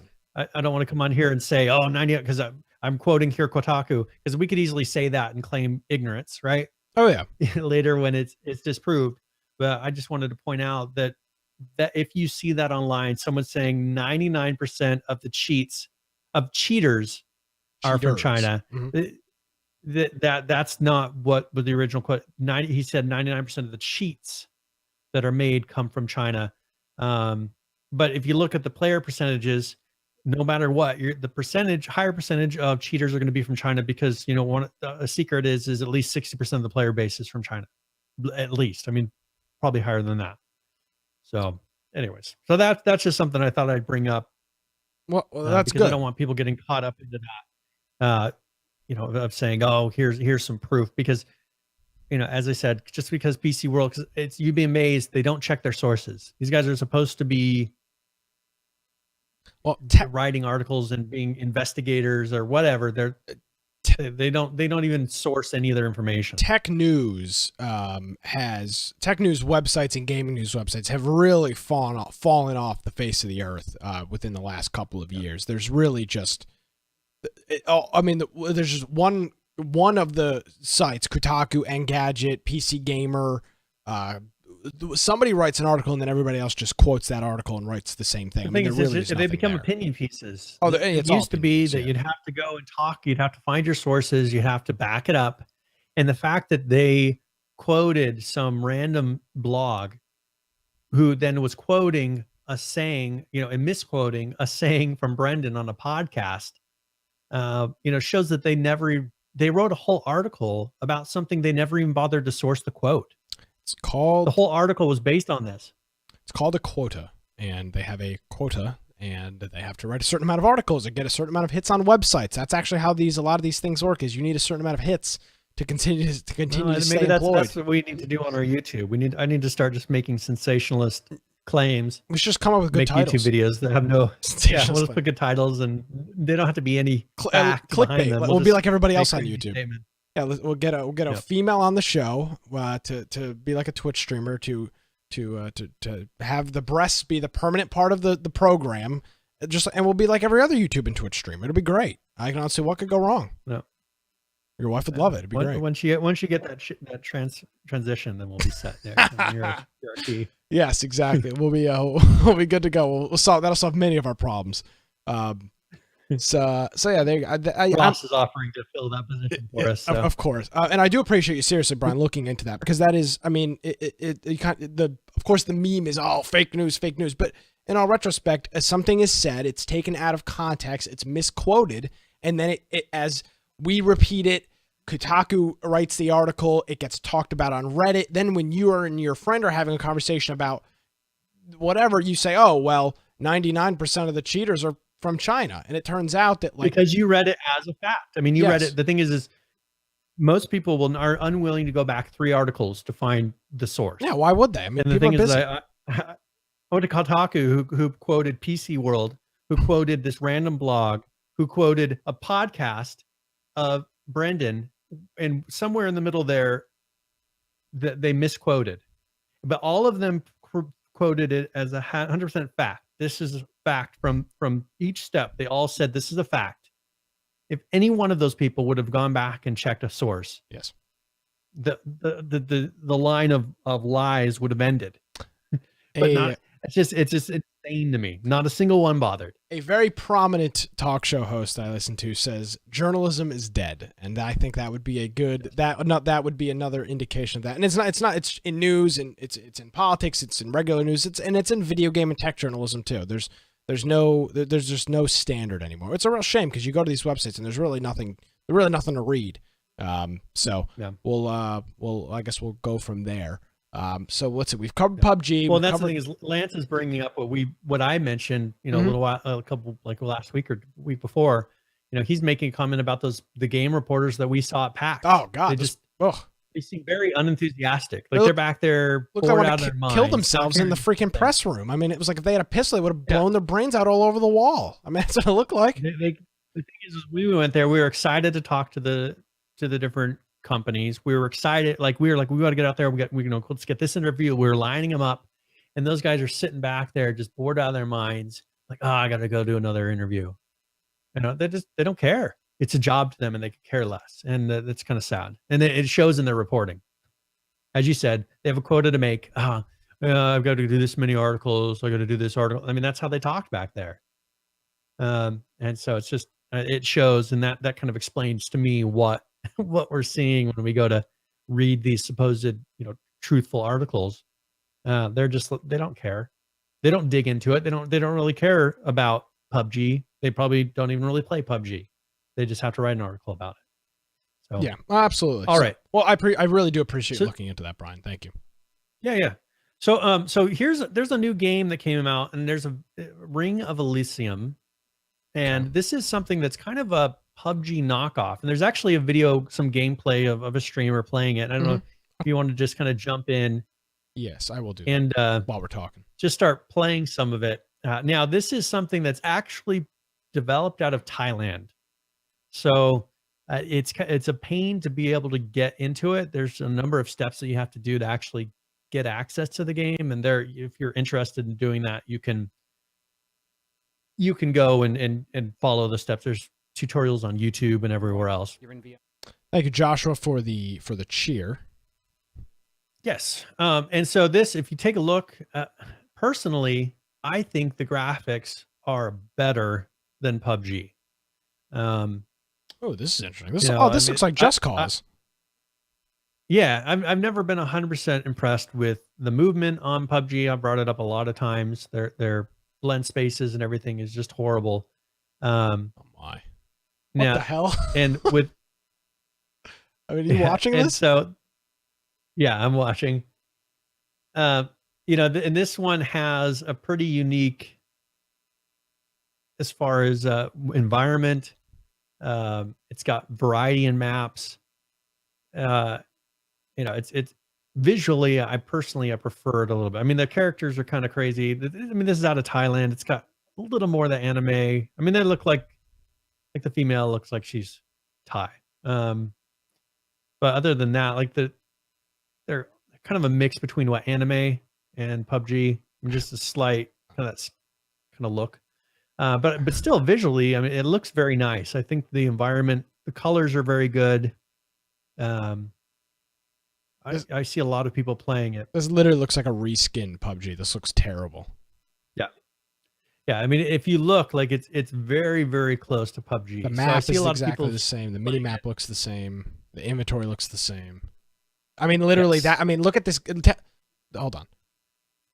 That map? Yeah. I mean, are you kidding me? I mean, are you kidding me? I mean, it's the same damn thing. I mean, Oh God. And so this, yeah, so this is, but the thing is, it's free to play. Oh, well, that's a different angle. Okay. So you know what I'm saying? So this is incredibly close to PUBG, Mm. but it's free to play. So I think that, as you Holy said moly. before, it's going to pull its own set of people. You know, it's going to pull its own audience. Um, but I think they've done a good job. I mean, for being a free to play game, they've pretty much made something that's as close to PUBG as you're going to get. Now, Ross is saying that the guy narrating the video says the company that made it is owned by Bluehole. You know anything about that? Is it Tencent Games? Because I mean, they're a big Chinese and Asian publisher. Well, all this stuff is in a different language. Yeah. I show it from Garena Online. Garena Online. So I don't see anything about Bluehole. Did Tencent though make it? I guess is the question. I'm not really sure. I'm not seeing. I mean, this is out of Singapore. I'm not seeing anything about Tencent and this. Is it Tencent or Tencent? I think it's Tencent. Tencent. There's not a CIE, and I don't think it is. Oh, okay. So this, okay. So I'm going to read you a little bit from Wikipedia, since they are the knower of all things. The book of knowledge. Yes, it was founded in Singapore in 2009 by Chairman and Group CEO Forrest Lee. They distribute game titles in a variety of countries in Southwest Asia, Taiwan, such as multiplayer online battle arena games, League of Legends, and Heroes of New Earth. So this is the publisher. These guys, this is the publisher of League of Legends. So who's the developer? So definitely. That's the key. I mean, it's not really. I'm a big not deal, sure. But there's just, I guess. I just don't see it on there. So I don't think personally. I don't think it has anything to do with Bluehole or any of that. Interesting. So yeah. So I don't know. So I thought that was interesting. We could bring it up.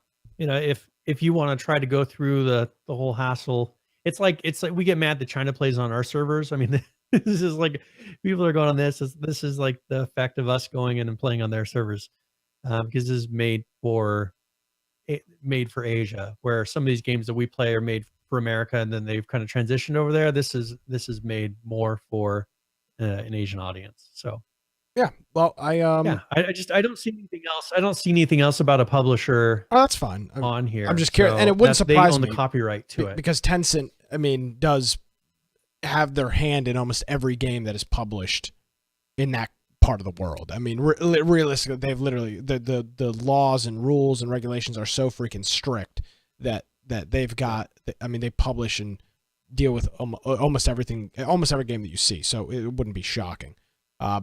This is incredible how close this is to PUBG, though. Yeah, interesting. It's interesting. Yeah. So I mean, so if you're interested in it, I mean, these people are calling it the PUBG killer. I mean, kinda. I mean, it may pull some of the Asian audience, but if anything, that should make us somewhat happy. But I don't see in America. I don't see it pulling a huge audience in America. I mean, we've already got Fortnite. Yeah, I don't know. And just it may do really well over in Asia. And just kind of a quick note: this video came from our friend Septic Falcon. So if you want to check out the gameplay, there'll be a link in our show notes, infectionpodcast.com, to his gameplay if you want to watch it. All right. So yeah, they do. But the thing is, they release League of Legends. So I mean, it's definitely a big publisher. I mean, it makes one of the most widely played games on Twitch.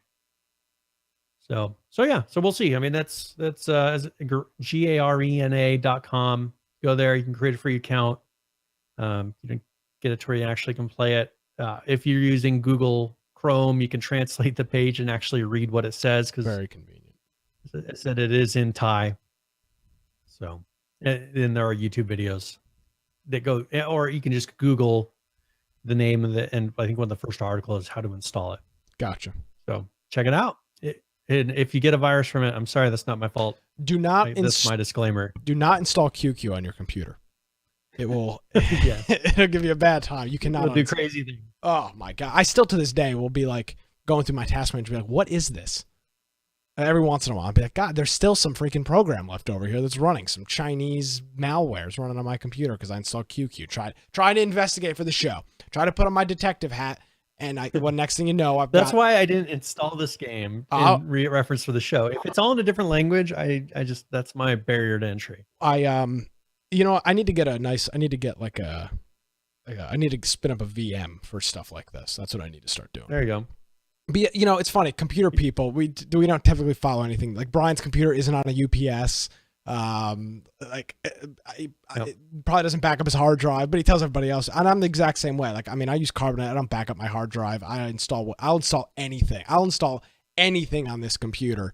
It's just funny how those things work. So I should probably set up a VM. Yeah, but never. That's how it works. All right. So do you have a preference on what we go to next? Well, we haven't talked about Conan in a while. Yes. Now they are quickly approaching release. Is that correct? Yes, I think it's in the next like month or two that they are actually going to be releasing.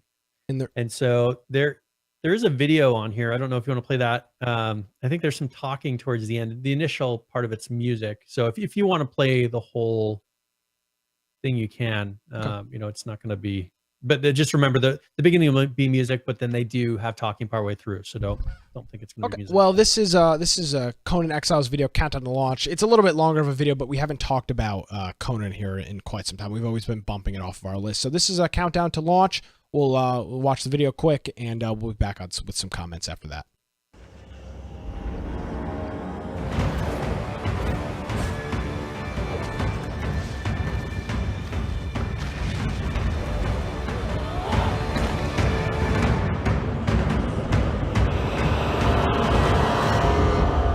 During the year of the Cobra, a prisoner captured by unknown means was transported into the exiled lands, crucified, and left to die for crimes that they may or may not have committed, until fate intervenes.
Burn with life.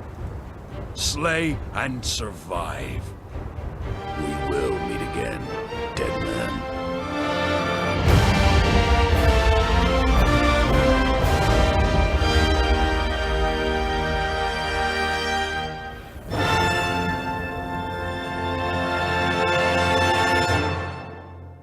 All right. I got to tell you, I love the Conan music. Something about that music. I really enjoyed listening to that music. We played the game right when we actually had early access to it. I think the day before, 2 days before it came out, and we jumped in and we played it for a little while. But see, their big problem, and for people that didn't follow Conan Exiles on its launch, they released in my opinion too early. They released because Funcom, and this has been reported, this isn't anything inside, they were literally running out of money. They were going to go bankrupt. And Conan sold so well, it literally saved the company. And yeah, I mean, that's it. So now they're doing their full release. Hopefully that brings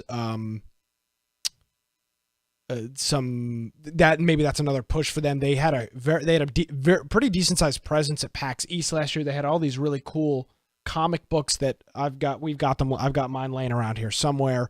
That's Conan Exiles. It's a very feature rich. I mean, if you look at that video, it's there's huge. Bosses. I mean, there's a lot of cool stuff in it.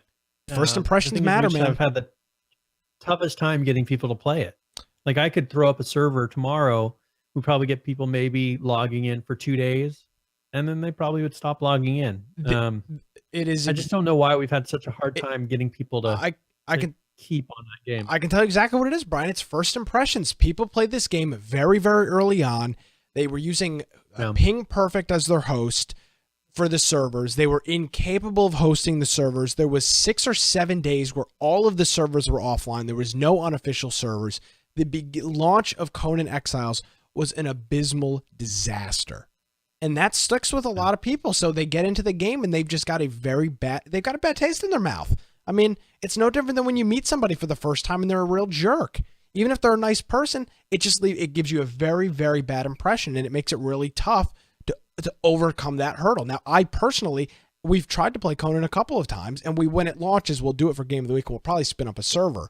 But it's tough because you've got the stigma of that first time where it was like, oh my God, you remember what rubber banding back and forth, and then you built your base, and it was like, well, now what the hell do we do? The thing is, I bet you that's all gone. Like it is. I bet you that there's so much to do in there now, but we have to work past that point to where actually see new stuff. Because I think there's a lot of stuff there, but we don't have the patience to get there. It's a roadblock. It's a mental roadblock that people put in place based off the original launch of the game, and that's why, as we've said in the past, anybody that's developing and building an early access game, you've got to be careful with how early you release. I understand that these companies need money and need funding, but once you piss people off, they'll buy the game. They'll never play it again. I mean, how many games do you have in your Steam library, Brian?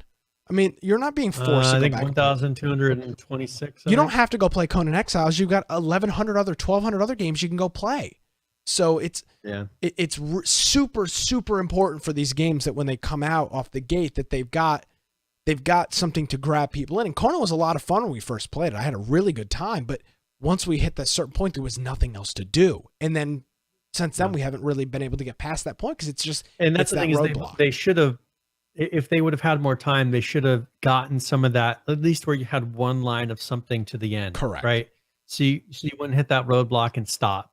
The thing is we don't have in our minds that there's a possibility of something after that, even though now there is. If they would have just given us one option of, all right, we can go beat this one boss and we hit endgame.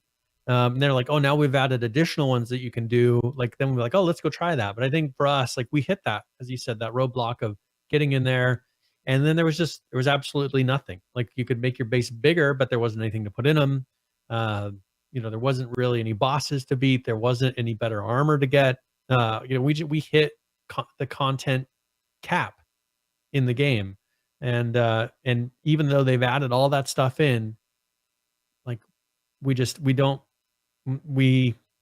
would still be going through all that initial stuff that we did before just to get to that point where we hit that cap, then discover, oh, there's something else here. And so I think that it's too much of the same game up to that point to where we just fizzle out before we even get there. So if we can get a group of people to just sit there and give it a weekend, I bet you we could get to that point to where then they'd have fun with it. The thing is, we'd have to say keep playing for the weekend. When the game comes out, we'll do a launch, we'll do a server when the game comes out. Absolutely. Yep, that works for me. All right. So Conan, they came out with this update. It's got on here some so they've actually got some improved features here. One thing is they've redone the combat system. Yep. So they have a new combat system they've done. Each weapon has their own specific attacks and properties. So they have light and heavy attacks. Then the heavy attacks, they use more stamina and are slower, but deal more damage. They have chain attacks, which can be of 4. So you can have a chain of different attacks that you can do that kind of link together. Dodging can be done in any direction now, as well as be done in the middle of your attack to cancel it. Once your stamina completely drains, you won't be able to attack or dodge until full. Certain weapons like dual daggers allow you to flip backwards when pushing the block button. Throwing weapons like the javelin will let you hurl it towards a person. Kicks can now be implemented and work when you are equipped with a two-handed weapon system, or one-handed weapon with no shield. You can sprint with weapons. Enemies have their health displayed to allow you to adapt. Think about your attacks now. Target lock has been added, so you can toggle that with a Q key. And so if you face your opponent, you can lock into them, and then you can then use your Q key to switch between different characters. And now they have what they call the purge. So if you thought that you were prepared before, you better check again. You'll notice that your inventory under the character a purge meter. The more you and your clan builds, kill other players, NPCs, and players, the more that your meter fills. And so you will automatically get a purge when you go over the threshold. But as long as your purge activity score is above it, you have the chance for it to happen. They now have added farming into the game, so you can plant things, have crops. Now, one thing is like their building system. This is very impressive. They've shown some really cool stuff with the building. They've updated the HUD. They now have fast travel, so you can have a placeable called a map room, which we had our map room in Ark, and so here they have an actual map room, and it lets you fast travel around the map. And then a build abandonment system update. So they said they've done big changes to how the build abandonment system works. Firstly, anything placed on or near a building will become a part of said building's decay score and decay at the same rate. This means you can now build smaller buildings in close proximity, as well as standalone placeables like Wheels of Pain, and these will be treated as big structures for purposes of decay. So and then they just have patch notes of fixes that they did. They have war paints available now, so you can customize your character a little bit more. It defaults to third person now when logging in. And Pretty then they have long a bunch notes of quality here. of life optimizations. Yeah, server optimizations, which I always appreciate. Big list of bug fixes. So yeah, so definitely. I mean, look at that picture they have for that building that someone made. I mean, it looks really cool. They've really done a good job. If you look at the bottom of the farming area, I mean, that looks pretty nice. The fact that someone made that. Yeah. So definitely cool. So I think if we do get into it, we will have fun with it, but I think we just have to, as I said, force ourselves. Well, it sounds like it sounds like a plan. On launch, within proximity of the launch, we'll throw up a server and we'll jump into that.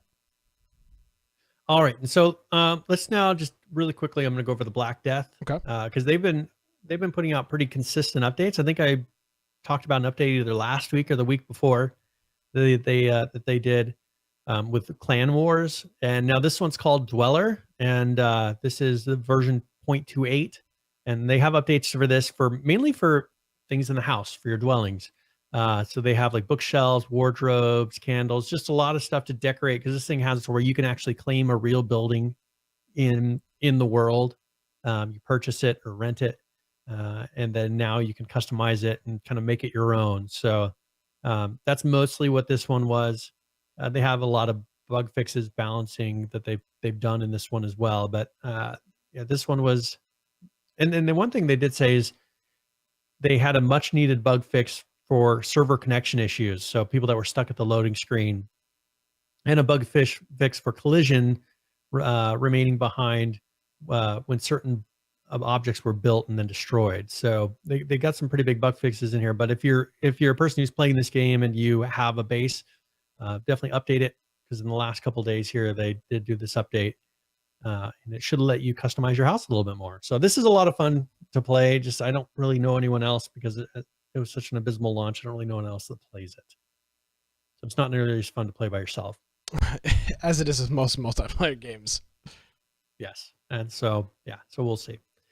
Hurt World came out with an update. Nothing really that stands out to me, but I like to comment that they're still putting out updates for that game. And then Rust, they don't really have the update schedule, but he's been putting out updates based on their patch cycle that they've been doing internally. It's a 3-minute video. Do you want to play it, or do you want to? Yeah, let's do that. It's a 3-minute video from Shadowfrax. Yeah, this is a quick little update from Shadowfrax. The date on this is April 13th. And yeah, here's just a quick little Rust update video.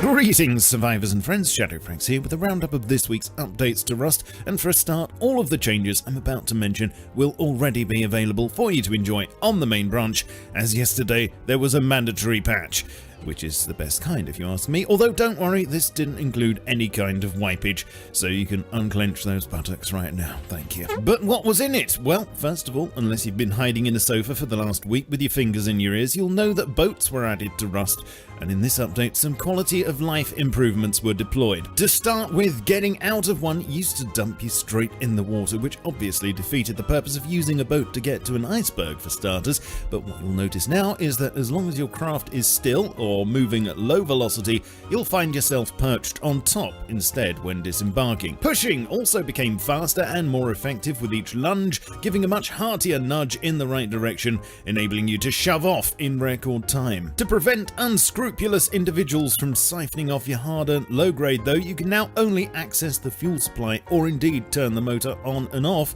when in the driver's seat. Boat physics were tweaked to cut down on the amount of derpiness that could occur on occasion, and although you can swap seats easily with X, there is now a slight delay to prevent spamming this feature. Another new addition to Rust last week was of course the CH-47 event, and as well as the crate it drops being visible on everyone's maps, the Chinook itself shows up now, displaying its position and heading in real time. Scientists, in their enthusiasm for murdering players, were accidentally hitting the fuselage a lot of the time when shooting. This was a lerp issue but is now fixed, and the decay timer on hackable crates resets whenever hacking starts or stops. In other fixes, and I hate to be the person to give you news that spoils your fun, but players can no longer insert items into elite crates. You can now only take stuff out of them, so no more trolling with crap loot, I'm afraid. On a positive note, C4 and other explosives can once again be stuck to vehicles. Nudity sensors are no longer clipped by water, and projectile trail renders are invisible for the first 6 meters. Apart from all these fixes, there isn't actually a whole lot more to tell you this week, I'm afraid, although there seems to be a lot of work going on with the new monument I mentioned in the last update, the Scientist Compound. Just in case you missed it, this will be an area inhabited by scientists, and not only will they use it to regroup, but it appears they'll be selling stuff there via vending machines. According to the latest commits, progress on this include house ruins, a gate, and sentry turret. Sadly, I don't have any new visuals, but hopefully more will be available to show you next week. Thanks for tuning in. Please slap the like and subscribe buttons on your way out, and join me elsewhere such as Twitch, Twitter, Discord, and my Steam group. I shall catch you all soon, but in the meantime, keep calm and stay rusty. Cheerio. All right, and there's again an update from our friend Shadowfrax with some Rust news. Boats are in there. I love how we've always talked about the Rust community, how they're a very trolly community, and the fact that they had to slow down how you change seats on the boat because people were spamming in a triangle from the driver's seat to the 2 front seats perfectly describes the Rust community and why it's just such a weird group of people. So I thought I got a good chuckle out of that. Yeah. So that's Rust. So I actually took down our server just because we didn't have enough people playing it. But if we do get a group of people wanting to play Rust, I will bring it back up. I just don't like a server sitting there unused. So yes, of course. We have actually I put up an Arma server. I guess I'll mention it in case. So I've been doing a Breaking Point server that has been people log in. It's a first person only, so it's like a hardcore Arma 3. It's kind of like a zombie survival type of a mode.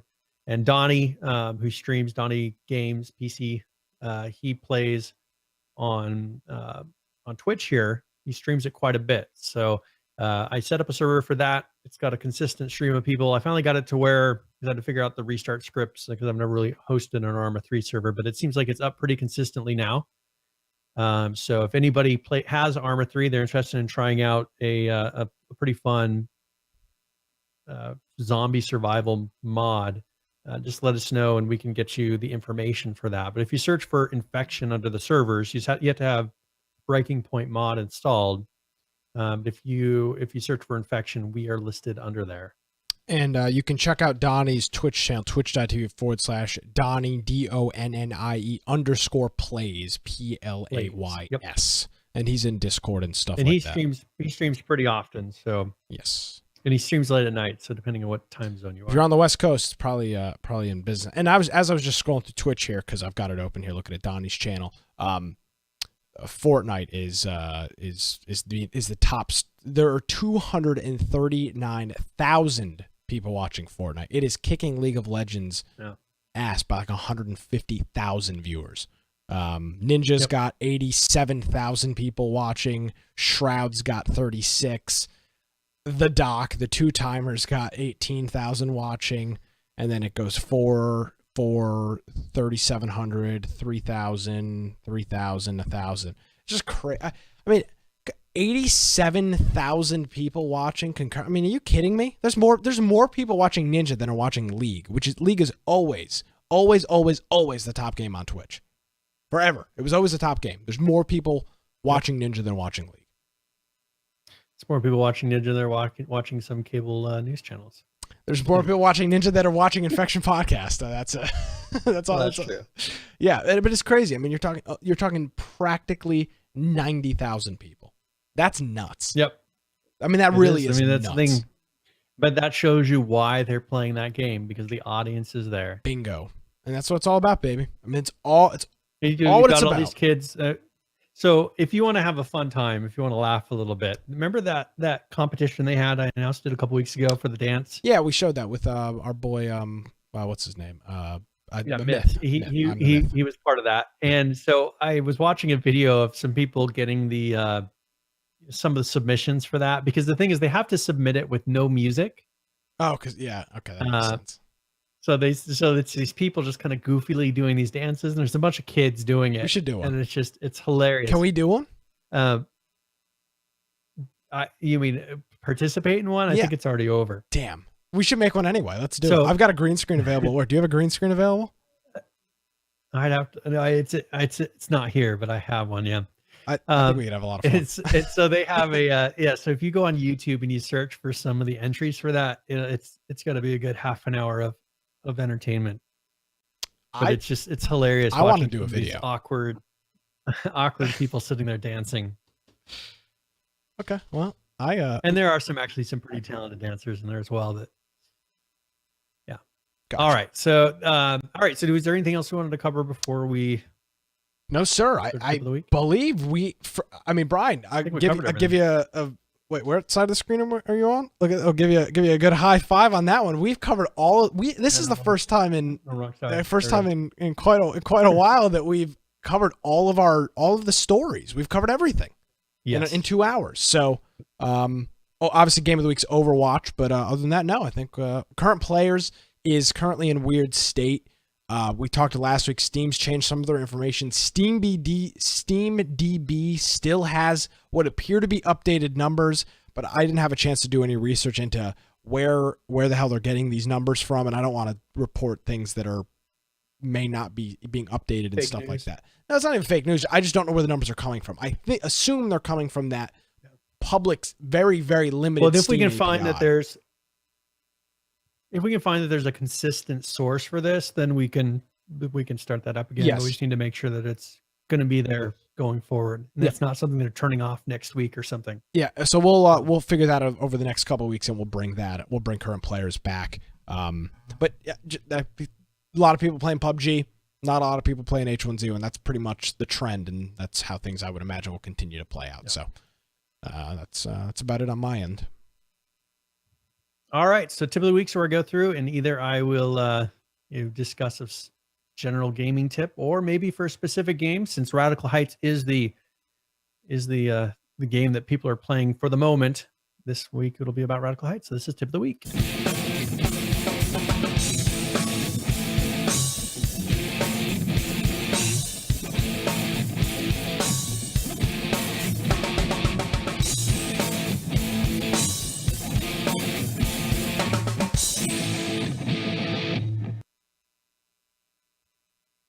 All right. So this week, I wanted to explain a little bit about some of the special events and things that are happening inside of Radical Heights.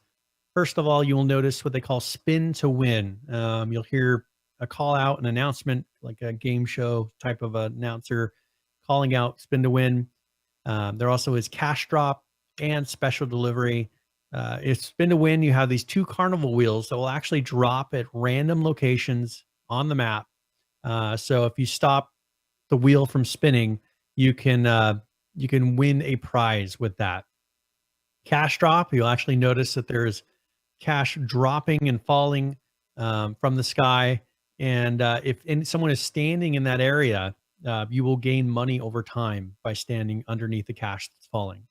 Special delivery is actually a bike race, and that is something where in the bike race you can do that race and actually win a prize in there. Now, also I want to mention, as you notice, you'll be running through the world and you'll notice these cash registers spread around. You can run up, you can either shoot or punch those cash registers, get some of the cash that they drop, and you can use those to purchase upgraded weapons, upgraded armor from vending machines around the map. And that's actually a very good way to get your upgrades, because you may run around and find gray guns, some blue guns. But if you're looking for the gold level guns, the top level guns, then you will need to a lot of times go to those cash registers or to those vending machines, and sometimes they're actually pretty cheap. I've seen some of these weapons that are actually the gold level for 100 and something in-game credits, and very cheap. Sometimes you'll get a very low quality item for 1,000. It seems kind of random at the moment, but keep an eye out for those, and they definitely make a big difference when you're playing the game. So that is tip of the week. Alrighty, and thank you very much for that, Brian. Yes. All right, so let's go ahead, and we're ready for this game giveaway. Yes, sir. All right, so congratulations, Saul Greatman. Our good Saul friend Greatman. Saul. I think he won last week too. He may have. Congratulations.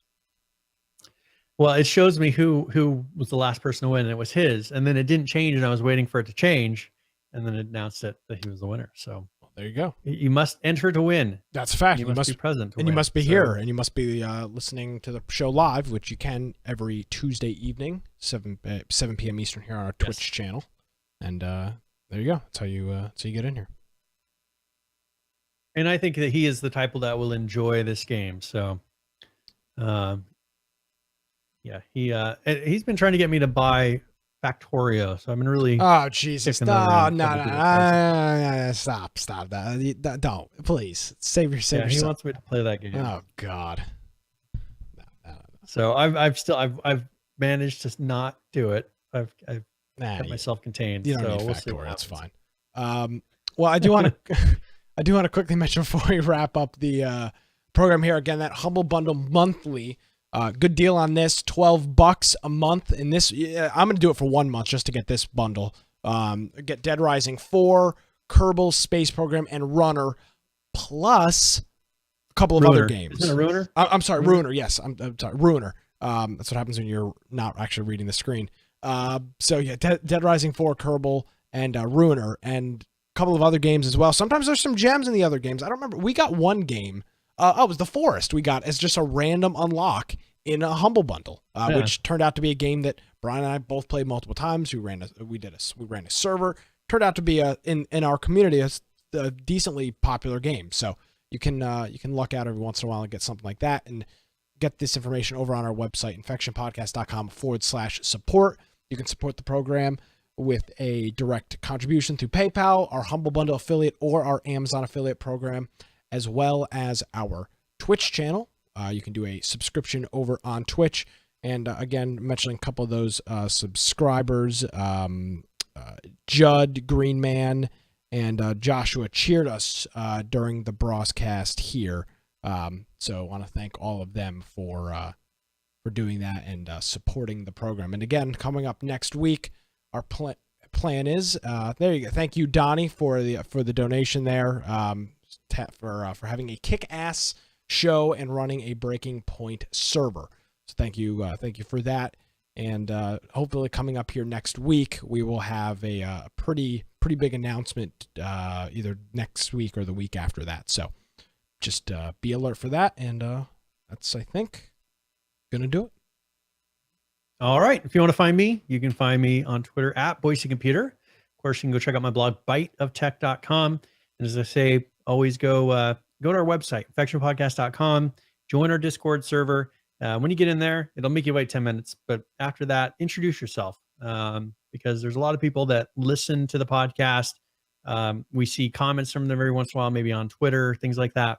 But if you'd like to become a part of the community, if you're looking for a fun group of people to play games with, just go to the website, click the join server button on the right-hand side.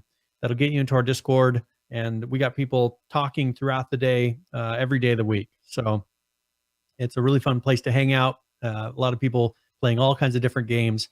And if you're interested in any of these games that we play, just click that button. It's a free app on mobile. It's free, unlike TeamSpeak.